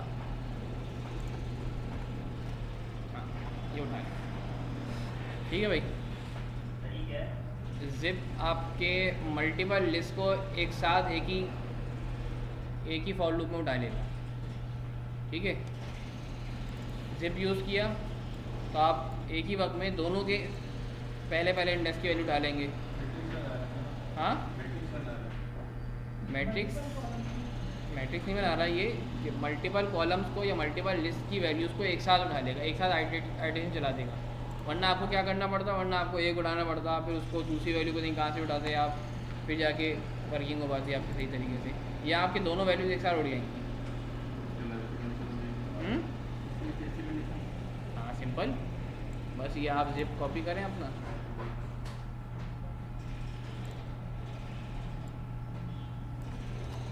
किस कॉलम पे काम करना है आपको, एज पे ना, करंट एज, और दूसरा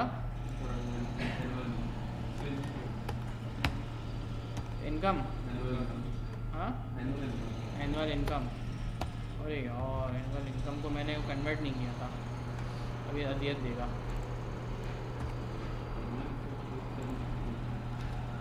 नहीं हुआ भाई, तो अच्छी बात है, नेटवर्क सही हुई। जी भाई, क्या करेंगे, if I equals to, if I is greater than less than 50, sorry, less than 50 and, और नहीं एंड, दोनों condition, and J is equal to,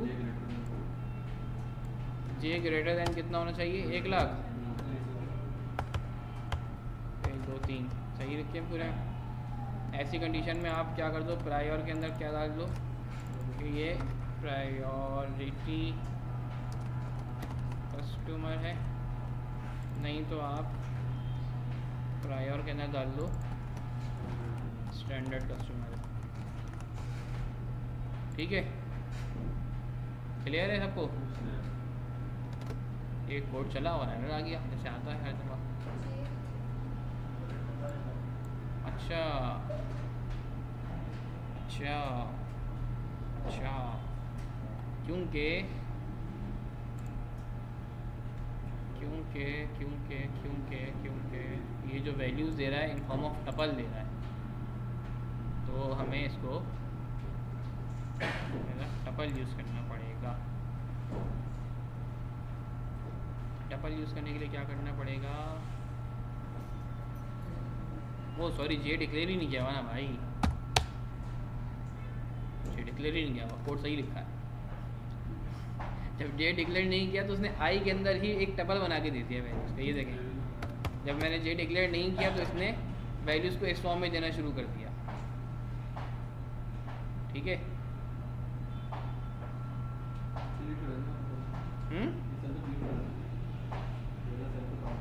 हाँ काट देंगे, मैं बता ही सोच वो जे डिक्लेयर नहीं किया था, अब आई के अंदर आई की वैल्यूज़ आ रही हैं और जे के अंदर एनुअल इनकम की वैल्यूज़ आ रही हैं, तो मेरे पास ये वर्किंग हो गई। आखिर में मुझे क्या करना होगा, DF कस्टमर एक के अंदर एक कॉलम ऐड करना होगा, प्रायोरिटी, ठीक है, और ये बता देना होगा कि वो है प्रायर के नाम, ठीक है, ये आपका कॉलम बन गया। यही सेम काम आप 1 लाइन वाले में भी कर सकते हैं, प्रैक्टिस करके देख लें कैसे होगा। ठीक है ना, फॉर लूप आपका 1 लाइन वाला, ये कॉपी करें,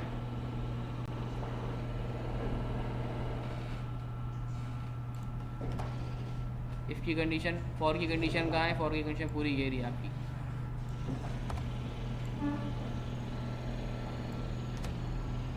ठीक है जी, इफ़ की कंडीशन कहाँ है, इफ़ की कंडीशन ये रही आपकी, रिप्लेस कर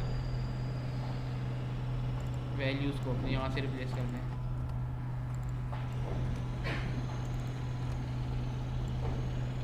अब देखें, जब इस तरह से आप कोड लिखते हैं ना तो थोड़ा सा आपके लिए खुद भी समझना मुश्किल हो जाएगा। उस वक्त तो रन टाइम पे तो आप कर लेंगे, रन टाइम पे कोड चल भी जाएगा ये, ठीक है, ये कोड चल भी गया, लेकिन जब 1 महीने बाद कोड उठा के देखेंगे ना तो आप खुद परेशान होंगे मैंने क्या लगाया है। सही है, तो वैसे तो ये तरीका बहुत सिंपल है, 1 लाइन में आपका कोड छोटा हो जाएगा, लेकिन उस लिहाज से जो है ना ये आपको परेशान भी करेगा। तो कोई आपको कोई नंबर नहीं मिल रहे या आपको का कोड इससे ऑप्टिमाइज़ नहीं हो रहा, ऑप्टिमाइजेशन के अलग मेथड होते हैं कोड को तेज़ करने के, ये कोड का ऑप्टिमाइजेशन मेथड नहीं है।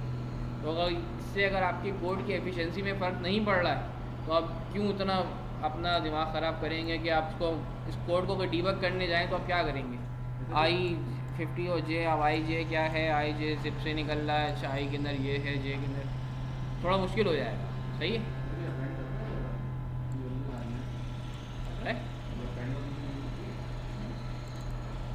अब मैंने एक लिस्ट क्रिएट की है ना, जिसके अंदर अपेंड करना है ना, तो बाद में मैं उस लिस्ट को नाम नहीं, अभी ये कॉलम नहीं बना रहा, ये सिंपल एक लिस्ट बना रहा, मैंने ब्रैकेट लिस्ट के अंदर ही सारी वर्किंग कर रहा हूँ ना, तो ये लिस्ट के अंदर अपेंड कर रहा है ये,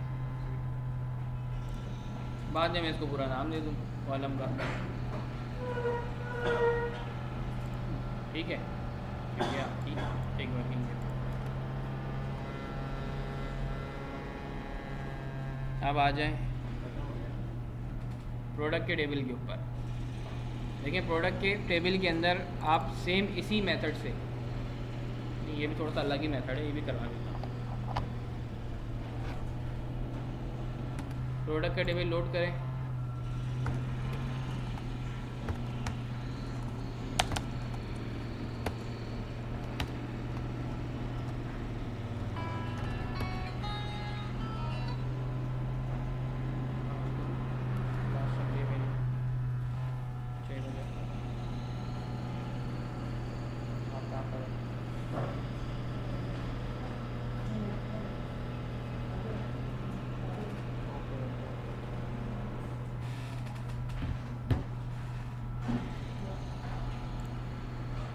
फाइल्स के अंदर प्रोडक्ट बनाएंगे ना, प्रोडक्ट,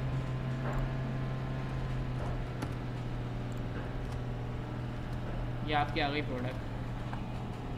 क्या करना है इस प्रोडक्ट के, प्रोडक्ट के अंदर हमें क्या करना है, कॉलम मेरे सब फॉर्मेट में है, कोई वर्किंग करने की ज़रूरत नहीं है मुझे। प्राइस पॉइंट के नाम से एक कॉलम क्रिएट करना है कि जिसके अंदर बताना है कि अगर आपकी प्राइस आपकी 500 या उससे ज़्यादा होगी तो आप हाई बोल दें, अदरवाइज़ चेक करें कि प्राइस आपकी 100 से 500 के दरमियान है तो मिड रेंज बोल दें, नहीं तो आप उसको बोल दें अगर प्राइस आपकी 100 से बिलो है तो आप उसको लो। इफ़ के बाद एलिफ लगेगा और फिर ऐसा लगेगा। सबके जहन में खाका बन गया हो कैसे काम करना है ऊपर वाली कंडीशन के अंदर।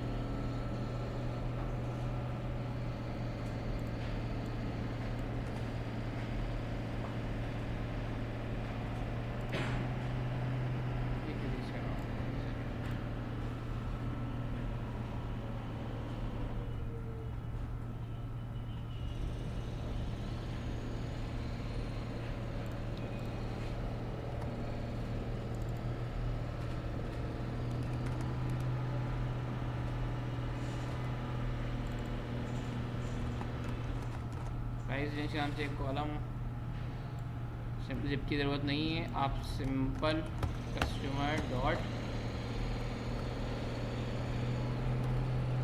नहीं प्रोडक्ट प्राइस, ठीक है। प्रोडक्ट प्राइस आपकी क्या हो,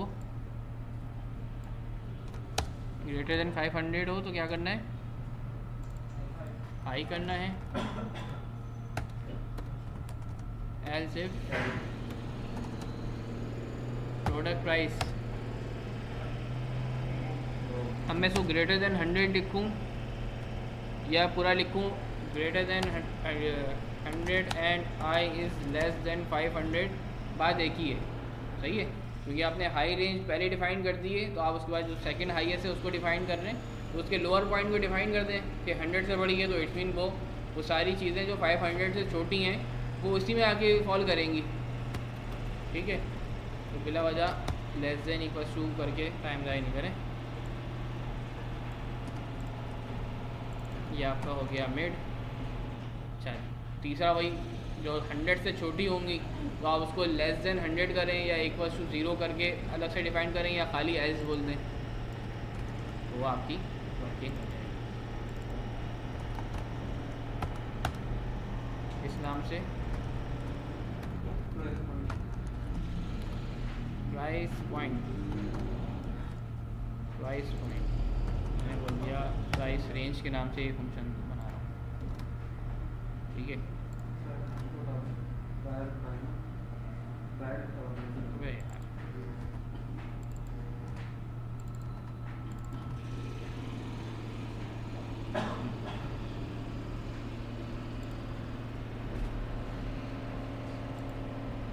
एरर लिख बताऊँ क्या दिया इसने,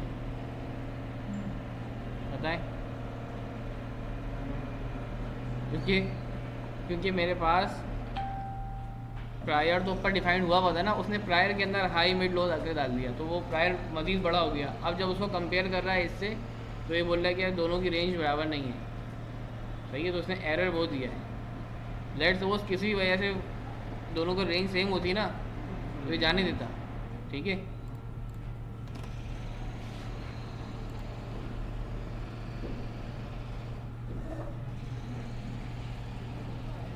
ठीक है जी, ये हो गया है। अब हमारे पास क्या है, SKU हम निकाल चुके थे लास्ट टाइम भी, इसको छोड़ दें।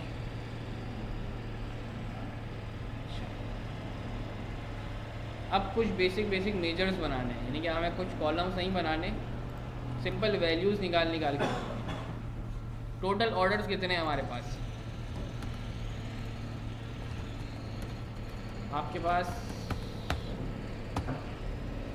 सेल के अंदर ऑर्डर डेट मौजूद है, ऑर्डर नंबर मौजूद है, ठीक है।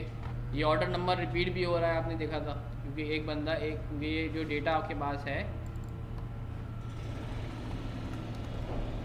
ये आपके पास ऑर्डर एंड प्रोडक्ट वाइज है, यानी कि एक बंदा जो एक प्रोडक्ट मंगवा रहा है उसकी क्वांटिटी नज़र आ रही है, लेकिन वो बंदा उसी टाइम पर कोई और प्रोडक्ट भी तो मंगवा सकता है, यानी कि दो चीज़ों को ऑर्डर कर रहा है एक ही ऑर्डर के अंदर, तो ऑर्डर नंबर रिपीट हो जाएगा। तो इसकी ग्रैनुलरिटी आपके पास order and product level set हुई हुई है। तो यानी कि अगर आप ऑर्डर नंबर का काउंट चेक करेंगे तो वो आपके पास टोटल ऑर्डर्स नहीं आएंगे, तो आपके पास टोटल रॉज आ जाएंगी। अगर आप चाहते हैं कि टोटल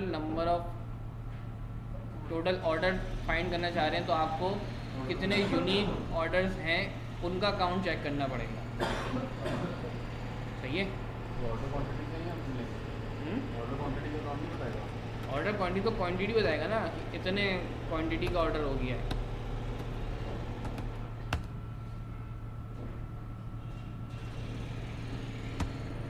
यानी कि अगर मैं इसके ऊपर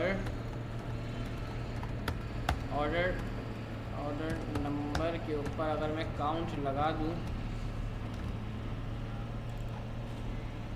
सही है, वही सिंपल काउंट शेरिक लगा दूं अगर, तो ये मुझे सारे जितनी रॉज हैं वो बता रहे हैं। ठीक है, आप चेक भी कर सकते हैं।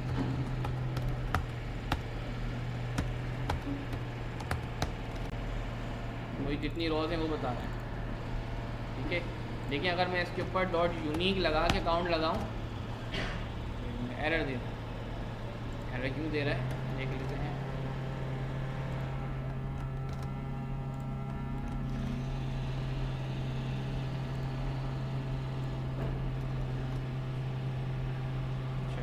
ये एरे बन गया, तो एरे के ऊपर काउंट ऐसे एरे निकलेगा।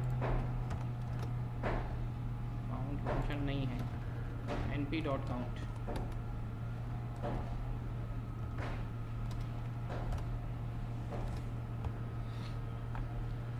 ठीक है, numpy से मैंने इस पर काउंट निकाल लिया, तो मेरे पास डिस्टिंक्ट काउंट कितना आ रहा है, 25,000। यानी कि मेरे पास 25,164 ऑर्डर्स हुए हैं इस 3 साल के अंदर।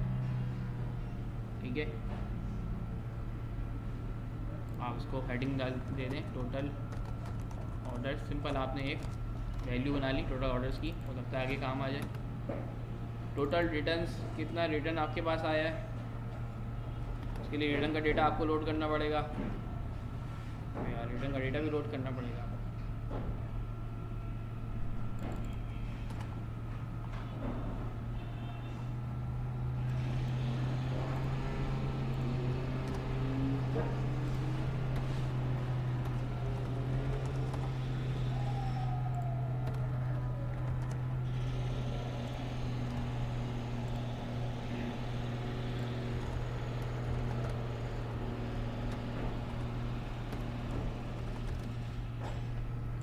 रिटर्न डेट ऑब्जेक्ट में आ रही है, डेट में कन्वर्ट करना पड़ेगा। आप आगे छोड़ तो नहीं कर रहे हैं हम इसको, डेट के काम नहीं है।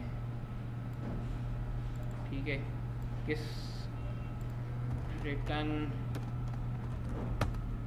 डॉट हेड देख लेते हैं सिंपल, किस डेट को रिटर्न हुआ है, किस एरिया किस टेरिटरी से रिटर्न हुआ है, कौन सी प्रोडक्ट रिटर्न हुई है और कितनी क्वांटिटी में हुई है। ठीक है, तो ये वो डेटा है जो आपका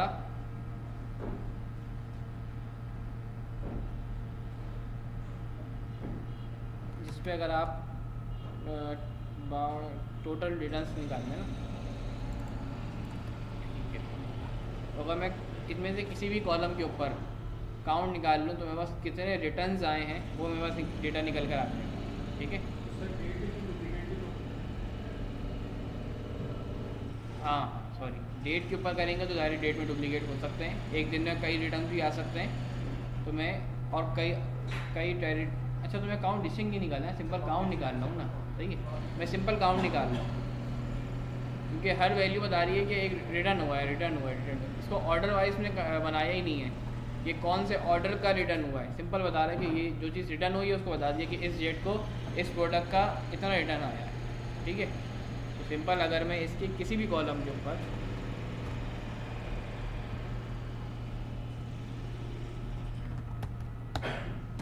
अगर इस पर काउंट भी लगाऊँ ना तो ये तो सबका काउंट बता देगा। और अगर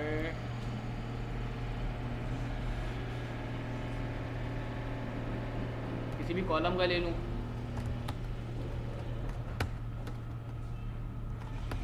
रिटर्न क्वांटिटी का ले लूँ,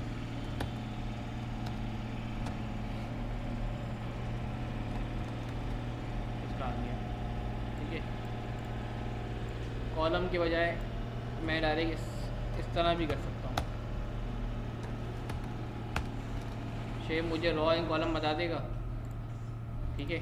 तो अगर इसका जो पहला पार्ट है वो रॉ होगी, ये टपल है ना, एक बताया था ना मैंने टपल होता है ये शेप। टपल का पहला ऑब्जेक्ट निकाल लिया मैंने, इसको मैं कह दूँ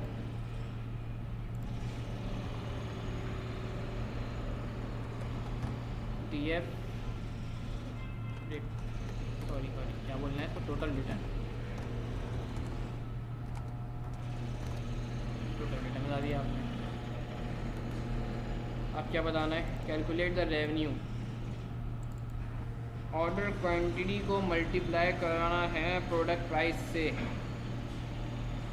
for each raw and summing the total result. Total revenue calculate करना है पहले तो। टोटल रेवेन्यू कैसे कैलकुलेट होगा, आपके पास सेल्स के कॉलम के अंदर, सेल्स के टेबल के अंदर ऑर्डर क्वांटिटी मौजूद है, ठीक है। ये ऑर्डर क्वांटिटी जिस प्रोडक्ट की है, अगर मैं उस प्रोडक्ट प्राइस से मल्टीप्लाई कर दूं तो मैंने कितने में वो प्रोडक्ट सेल की, वो सेल्स आ जाएगी। उन सब सेल्स को सब मैं सम कर लूँगा तो मेरे पास क्या आ जाएगा, टोटल रेवेन्यू, टोटल सेल आ जाएगी। सेल्स बोलूँ रेवेन्यू बोलूँ एक ही बात है, ठीक है। तो मुझे यहाँ पर क्या करना है, हर एक प्रोडक्ट की के अगेंस्ट प्रोडक्ट वाले कॉलम के अंदर से उस प्रोडक्ट की जो प्राइस है वो निकाल के लाना है। क्या करेंगे भाई, कैसे करेंगे, कोई बोलता ही नहीं, कोई मेरा साथ दे दिया करे, बोल दिया करे कुछ, साथ पहले बोल दिया करे सर ऐसे करेंगे, वो एक लम्हा मिल जाएगा सांस लेने का कम से कम। सर आपने कहा ना बम 12 किलो देंगे। तो वो हो रही है ना, तो ये तो जज्बा बढ़ा देगा ना। सर इनको बोलते बाद में करने क्लास के बाद। सर इनके भी व्हाट्सएप लॉक करें, इनके भी सेम लॉक करें। किनकी, ये है ज्वाइंस का, इधर वो ज्वाइंस होगा, ज्वाइन लगेगा, हाँ से 2 टेबल से वेट हो गया। ठीक है। सेल्स के टेबल के अंदर आप करेंगे ज्वाइन, किसको ज्वाइन करेंगे, अच्छा वो मर्ज ज्वाइन एक ही बात है, ठीक है जी। अच्छा मुझे इसका सिंटेक्स याद नहीं, पहले मैं देख लूँ। Help help help help help help pd data frame dot join, सही है। ऑन ऑन हाँ सही है।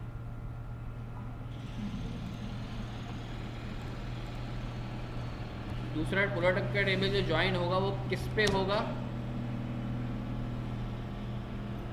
वो प्रोडक्ट की आईडी के ऊपर होगा ना। तो ऑन आप बोल दें प्रोडक्ट की, क्योंकि दोनों जगह पर प्रोडक्ट की के नाम से जो कॉलम है वो सेम है। इधर भी प्रोडक्ट की के नाम से है और इत्तेफाक से आपके पास जो प्रोडक्ट का जो टेबल लोड किया था उधर भी ये कॉलम प्रोडक्ट की के नाम से ही है।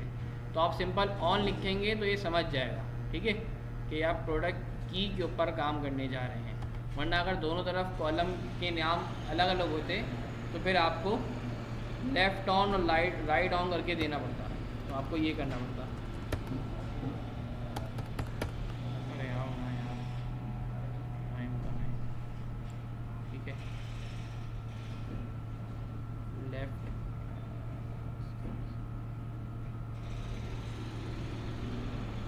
होता है वो, यहाँ नजर नहीं आ रहा, लेफ्ट ऑन राइट ऑन करके देना पड़ जाता है। इस तरह से लेफ्ट ऑन बोलते हैं तो वर्क हो जाता है, लेफ्ट ऑन और राइट ऑन सारा बोलना पड़ता है। तो वो लेफ्ट पे वाली को लेफ्ट से उठाता है और राइट वाली को राइट से उठाता है। अभी हम सिंपल ऑन बोल के इसको प्रोडक्ट की बोलते हैं। और किस तरह से आपको, किस बेसिस के ऊपर आपको वो करना है, ज्वाइन करना है। ज्वाइन 3 बताए थे मैंने आपको, एक इनर ज्वाइन, एक लेफ़्ट ज्वाइन और एक outer. Left join right join एक ही बात है, और आउटर ज्वाइन। तो यहाँ आपको वो सारे प्रोडक्ट प्राइस चाहिए जो कि जिनके ऊपर आपका ऑर्डर हुआ है। हो सकता है कंपनी के बाद बहुत सारी प्रोडक्ट्स हों, लेकिन कुछ प्रोडक्ट ऐसी हों जो आज तक किसी ने ऑर्डर ही ना की हो, सही है। तो आप इसके ऊपर राइट जॉइन तो नहीं लगा सकते। तो राइट जॉइन लगाएंगे तो वो सारे प्रोडक्ट्स आ जाएंगे जो प्रोडक्ट के टेबल में मौजूद हैं, सही है। वो तो ज्वाइन हो जाएंगी जिनके अगेंस्ट ऑर्डर हुआ है, लेकिन वो ज्वाइन नहीं जो, और वो भी साथ में आपके पास आ जाएगा कि जिनका ऑर्डर नहीं भी हो उनके भी आपके पास प्राइस आ जाएंगे। जबकि आपको क्या चाहिए, आपको वो सारी प्राइस चाहिए जिनके खिलाफ जिनके ऊपर आपका ऑर्डर प्लेस हो चुका है। तो आप या तो उसके बाद लेफ्ट ज्वाइन लगाएं या तो आपके पास इनर ज्वाइन लगाएं, सही। इनर ज्वाइन लगाएंगे तो क्या होगा, इनर ज्वाइन में वो सारी प्रोडक्ट्स आ जाएंगी कि जो सेल भी हुई हैं और वो प्रोडक्ट टेबल में मौजूद भी हैं। ऐसा शायद ना हो पॉसिबल कि आपका कोई सेल हुई भी हो और वो जिस प्रोडक्ट की सेल हुई हो वो प्रोडक्ट आपके प्रोडक्ट टेबल में मौजूद ना हो। ऐसा 99% मुमकिन नहीं है। लेकिन अगर आपको लगता है कि अगर ऐसी वर्किंग आपके पास है कि आपने कोई पुरानी प्रोडक्ट थी आपने उसको डिलीट कर दिया अपनी प्रोडक्ट हिस्ट्री से, तो जब आप उसकी वर्किंग करने जाएंगे तो आपके पास फिर वो जगह ब्लैंक आ जाएगी या उसके ऊपर वैल्यू उठ के नहीं आएगी, तो आपके फिर रेवेन्यू नहीं निकलेगा और एट द एंड आप वो अपने डिज़ायर्ड रिजल्ट तक नहीं पहुंच पाएंगे। तो ऐसी सिचुएशन में फिर आप इनर लगा दें, सही है। नहीं तो आप इसमें लेफ़्ट भी लगा सकते हैं। इस कंडीशन में लेफ़्ट और इनर दोनों एक ही तरह से काम करेगा, क्योंकि मुझे पता है कि मेरे पास जो टेबल्स हैं प्रोडक्ट के अंदर जो वैल्यूज़ हैं वो सारी की सारी इधर भी मौजूद हैं। ये कर दिया। अच्छा, मैं अगर ये करूँगा ना तो क्या करेगा, ये पूरा प्रोडक्ट का टेबल इनर ज्वाइन कर देगा आपके सेल्स के टेबल के साथ, दोनों मर्ज हो जाएंगे, ठीक है। अरे भैया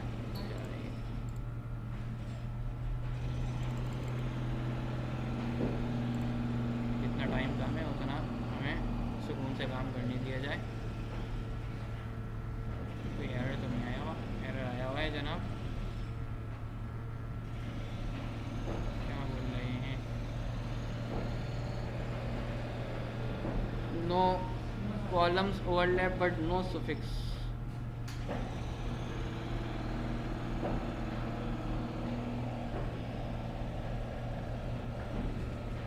अच्छा, अगर मैं इसको लेफ्ट करूँ तब भी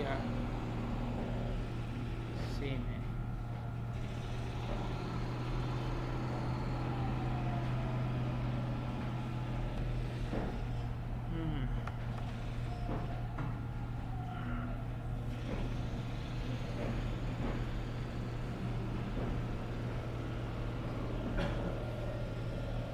अच्छा, ये जो मर्ज से करके देखते हैं,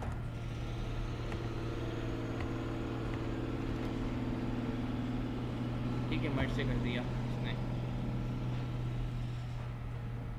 इसने क्या किया, सारे मुझे ऑर्डर क्वांटिटी दे दिए। उसके बाद मुझे फिर प्रोडक्ट सब कैटेगरी, प्रोडक्ट SKU और सारी चीज़ें प्रोडक्ट से रिलेटेड देना शुरू कर दिया। तो मुझे सारा कॉलम, मेरे पास सारे कॉलम्स यहाँ पे आ जाएंगे। वो यहाँ सारे कॉलम्स की ज़रूरत नहीं है, वही सिर्फ 2 कॉलम्स की ज़रूरत है।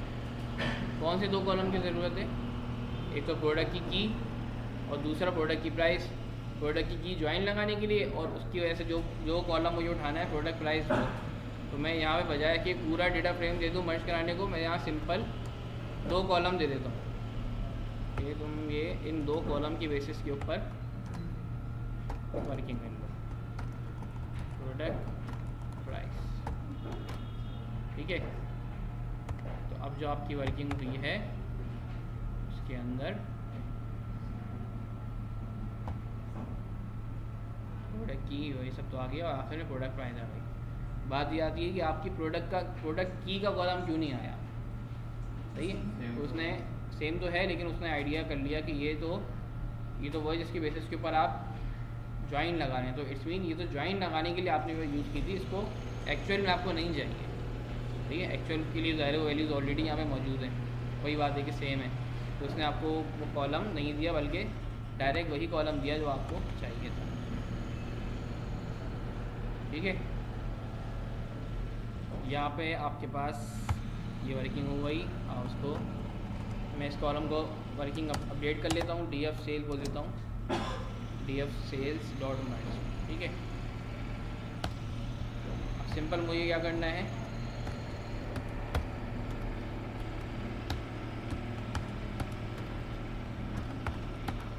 प्रोडक्ट प्राइस मल्टीप्लाई बाय किससे करना है भाई, क्वांटिटी, ऑर्डर क्वांटिटी। जब मैं मल्टीप्लाई करूँगा तो वैल्यूज़ आ जाएंगी।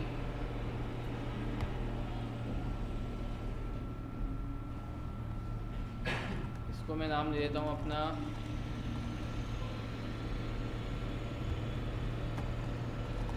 सेल्स। कॉलम बन गया DF सेल्स डॉट सम। सॉरी क्या कर दिया मैंने, कॉलम तो उठाया नहीं ना। टोटल सेल्स या टोटल रेवेन्यू आपके पास ये वैल्यू आ गई पूरे 3 साल के अंदर।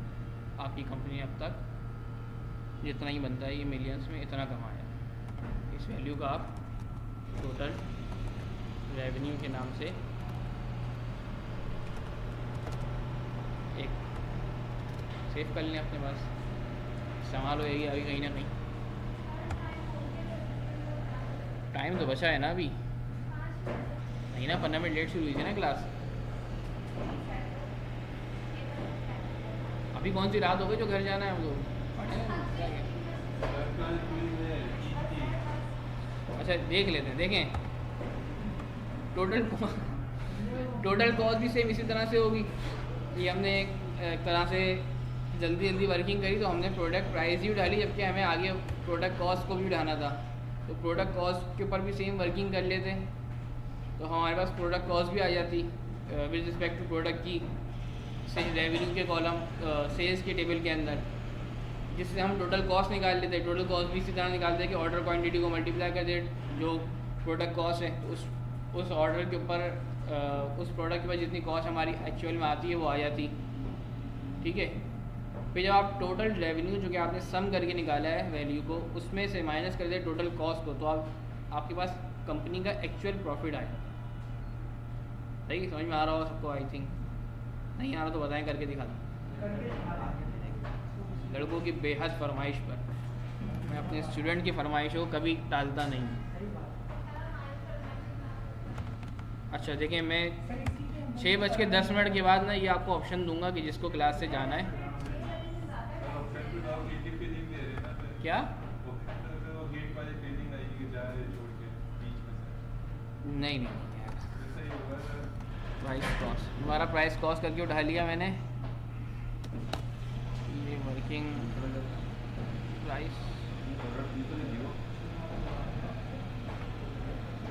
प्राइस कॉस्ट के नाम से, किस नाम से?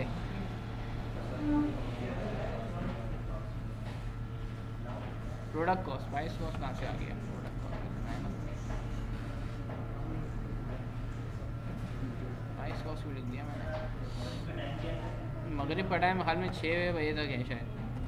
चलो मगरिब के अज़ान तक इसको कंटिन्यू करते हैं। मगरिब के अज़ान के बाद जो है ना इस क्लास को अज़ान के टाइम पे ख़त्म करते हैं। बिल्कुल ऐसे टाइम पे अज़ान हो जो कि बिल्कुल सोचे फिर आपने जो पढ़ा है वो बिल्कुल पक्का याद रहेगा। ठीक है जी, ये आपने मैंने डायरेक्ट क्वेरी चला दी जिससे मेरे पास प्रोडक्ट कॉस्ट निकल कर आ गई। ठीक है जी, और अब मैं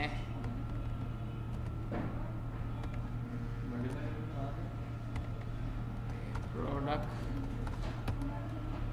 कॉस्ट मल्टीप्लाई कर रहा हूँ ऑर्डर क्वांटिटी से और इसको बोल देता हूँ ये कॉस्ट है। ठीक है जी, ये देख लें मैंने जल्दी वर्किंग कर दी और वही चीज़ सेम मेथड फॉलो किया, जिसके बाद मैंने कॉस्ट के कॉलम को भी खींच लिया अपने पास। ठीक है, प्रोडक्ट कॉस्ट के कॉलम को भी। ठीक है, विद रिस्पेक्ट टू प्रोडक्ट की, और प्रोडक्ट कॉस्ट भी मैंने निकाल ली। टोटल कॉस्ट मल्टीप्लाई करा दिया ऑर्डर क्वांटिटी से। यहाँ तो 1 नज़र आ रहा है लेकिन नीचे 2 3 4 भी है, तो उधर फिर ये नंबर्स मल्टीपल ऑफ 4 मल्टीपल 3 हो जाएंगे तो आपकी कॉस्ट बढ़ जाएगी। अब आपको टोटल रेवेन्यू निकालना है तो आपने अपने पास टोटल प्रॉफिट निकालना है तो आपके पास टोटल रेवेन्यू का मौजूद है माइनस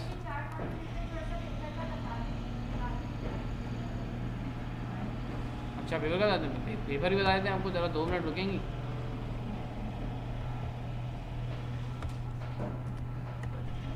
ये मैंने चलाया नहीं ना शायद।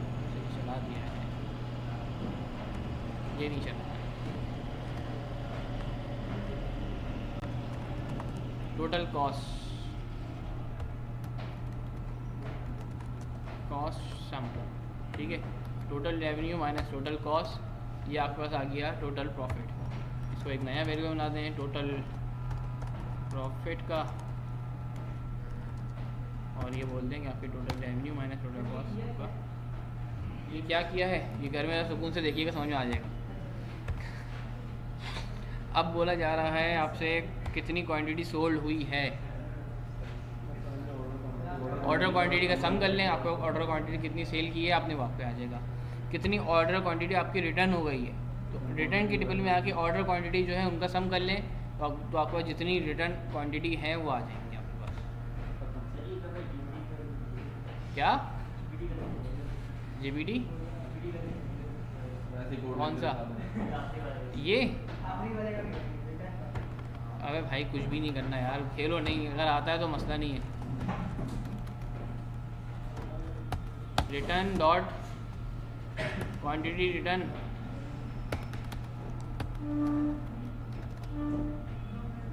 रिटर्न क्वांटिटी के नाम से ना, इसके ऊपर सम लगा दें भाई, ये लें, और कैसे होगा।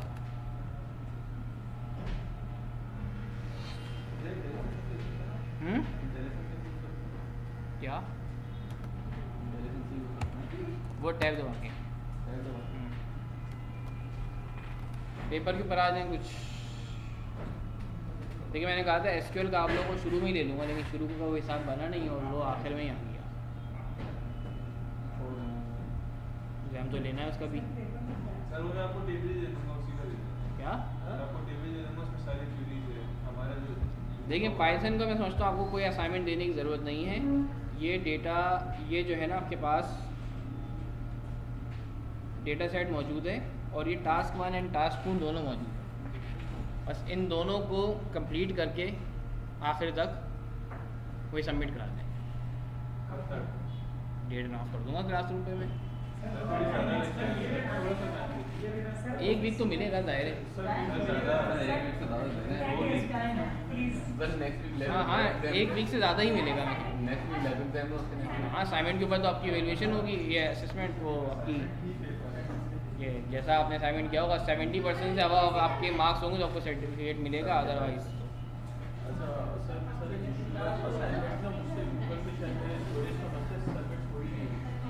व्हाट्सएप पे भेजिएगा, कोई मसला नहीं जी। पाइथन के अंदर ये डेटा फाइल जो आपको दी हुई हैं, ये plus task 1 and task 2 complete मैंने आपको यहीं तक करवाया है, इसके बाद नहीं करवाया। जीपीटी करें, गूगल करें, जिससे पूछें, किसी भाई से सॉल्व करवाएं, लेकिन कंप्लीट करके दे दें दोनों।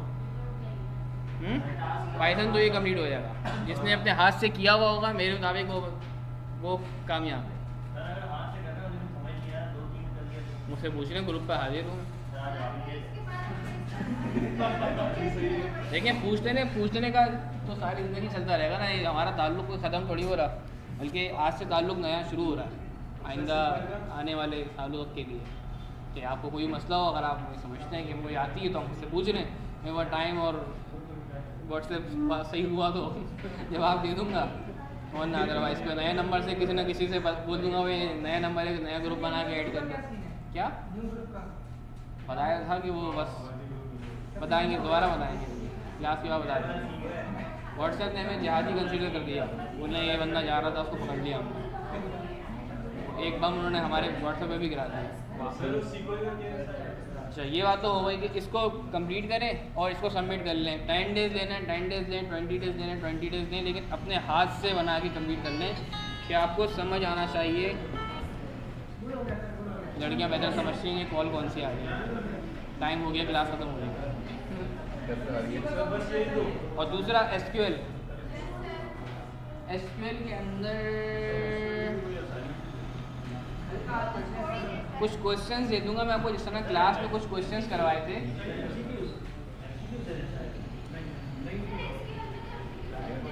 हैं एसक्यूएल हम डिफ्यूज चलते हैं, बिल्कुल सही बात है। SQL में हुआ तो ऐसा ही है। मैंने अपनी जो यूनिवर्सिटी में बैठ के भी सैटरडे को एग्जाम था SQL का, डेटाबेस का, हाथ से क्वेरी लिख कर आया हूँ। दौर कहाँ से कहाँ पहुँची है और हम हाथ से क्वेरी लिख के दे रहे हैं। क्या करें, ये यूनिवर्सिटी का क्राइटेरिया, लेकिन ये कोर्स का क्राइटेरिया तो ऐसा नहीं होना चाहिए ना। यानी कि इंस्टीट्यूट्स में और यूनिवर्सिटी में ये तो फ़र्क है। SQL का एक असाइनमेंट दूंगा, क्वेश्चन दे दूंगा आपको 10।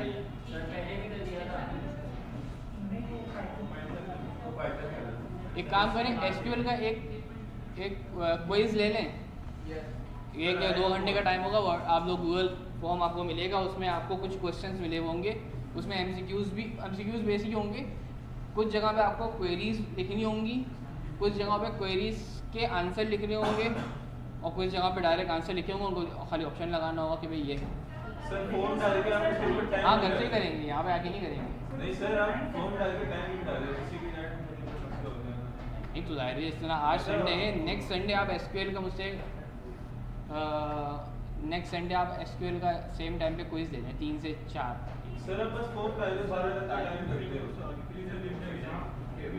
हाँ, तो 2 घंटा ले लें, 3 से 5 ले लें। अरे भाई 20 क्वेश्चन होंगे, 20 क्वेश्चन को घर में बैठ के सॉल्व करना है, आसान नहीं है तो क्या है। क्या यार, मोबाइल के अंदर सॉल्व हो जाता है, इतना तो कर लें, कॉम्प्रोमाइज यहाँ पे आ जाए। कोई और टाइम कर लें भाई, 6 से 7 कर लें इसमें। नहीं, ये मुश्किल हो जाएगा। 4 घंटा मुश्किल। नहीं 7 से 10 2 घंटे हो गए, तो 4 कैसे हो गए? 3 घंटा ले लें, जितने घंटे बढ़ाएंगे उतना कॉम्प्लेक्सिटी उसकी मुश्किल होती रहेगी। वो तो बताया GVD आपके सबके हाथ में। ठीक है, डन कर लें इस तरह से। नहीं, ये मैंने बचा लिया आपको। नहीं, यहाँ पे आते या क्वारी करते बैठते, ये तो पाइथन का है ना। नहीं, क्या करें बताएं, साइड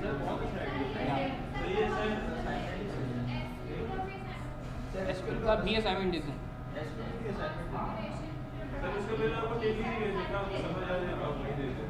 चलिए, वही जो मैंने गूगल फॉर्म बना के दे रहा था, उसी का मैं असाइनमेंट बना के दे दूँगा।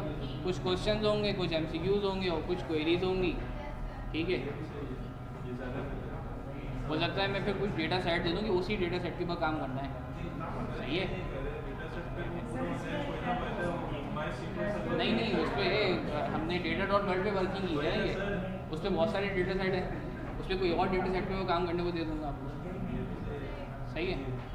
ओपन टू डिस्कशन है ये जो असाइनमेंट, और ये जो आपको दिया हुआ है, कोशिश करेंगे इसको 10 दिन के अंदर आप लोग कंप्लीट कर लें। तो आज से अगले हफ्ते से मुझे चेकिंग भी करनी है, और बाकी टीचर को किसी को चेकिंग नहीं करनी होगी, क्योंकि उन्होंने विद की यहाँ पर सबमिट करवा दिया है। या आप लोग जो नीचे जो स्टूडेंट्स परफॉर्म कर रहे हैं, बस वो क्लिक करते हैं, आखिर में सबमिट करते हैं, उनके बाद रिजल्ट जनरेट हो जाता है। एक महीने में मुझे अपना पूरा रिजल्ट बना के देना होगा इनको। तो वो मेरे उसके ऊपर जो है ना, और जितना मुझे याद है कि इनको ये शायद 9 नवंबर को इनको डिस्ट्रीब्यूट करना होगा, शायद इकबाल डे के ऊपर शायद ये इवेंट कर लें। ये हो सकता है फिर दिसंबर तक लेके जाएँ। टाइम लिमिट कम रखें।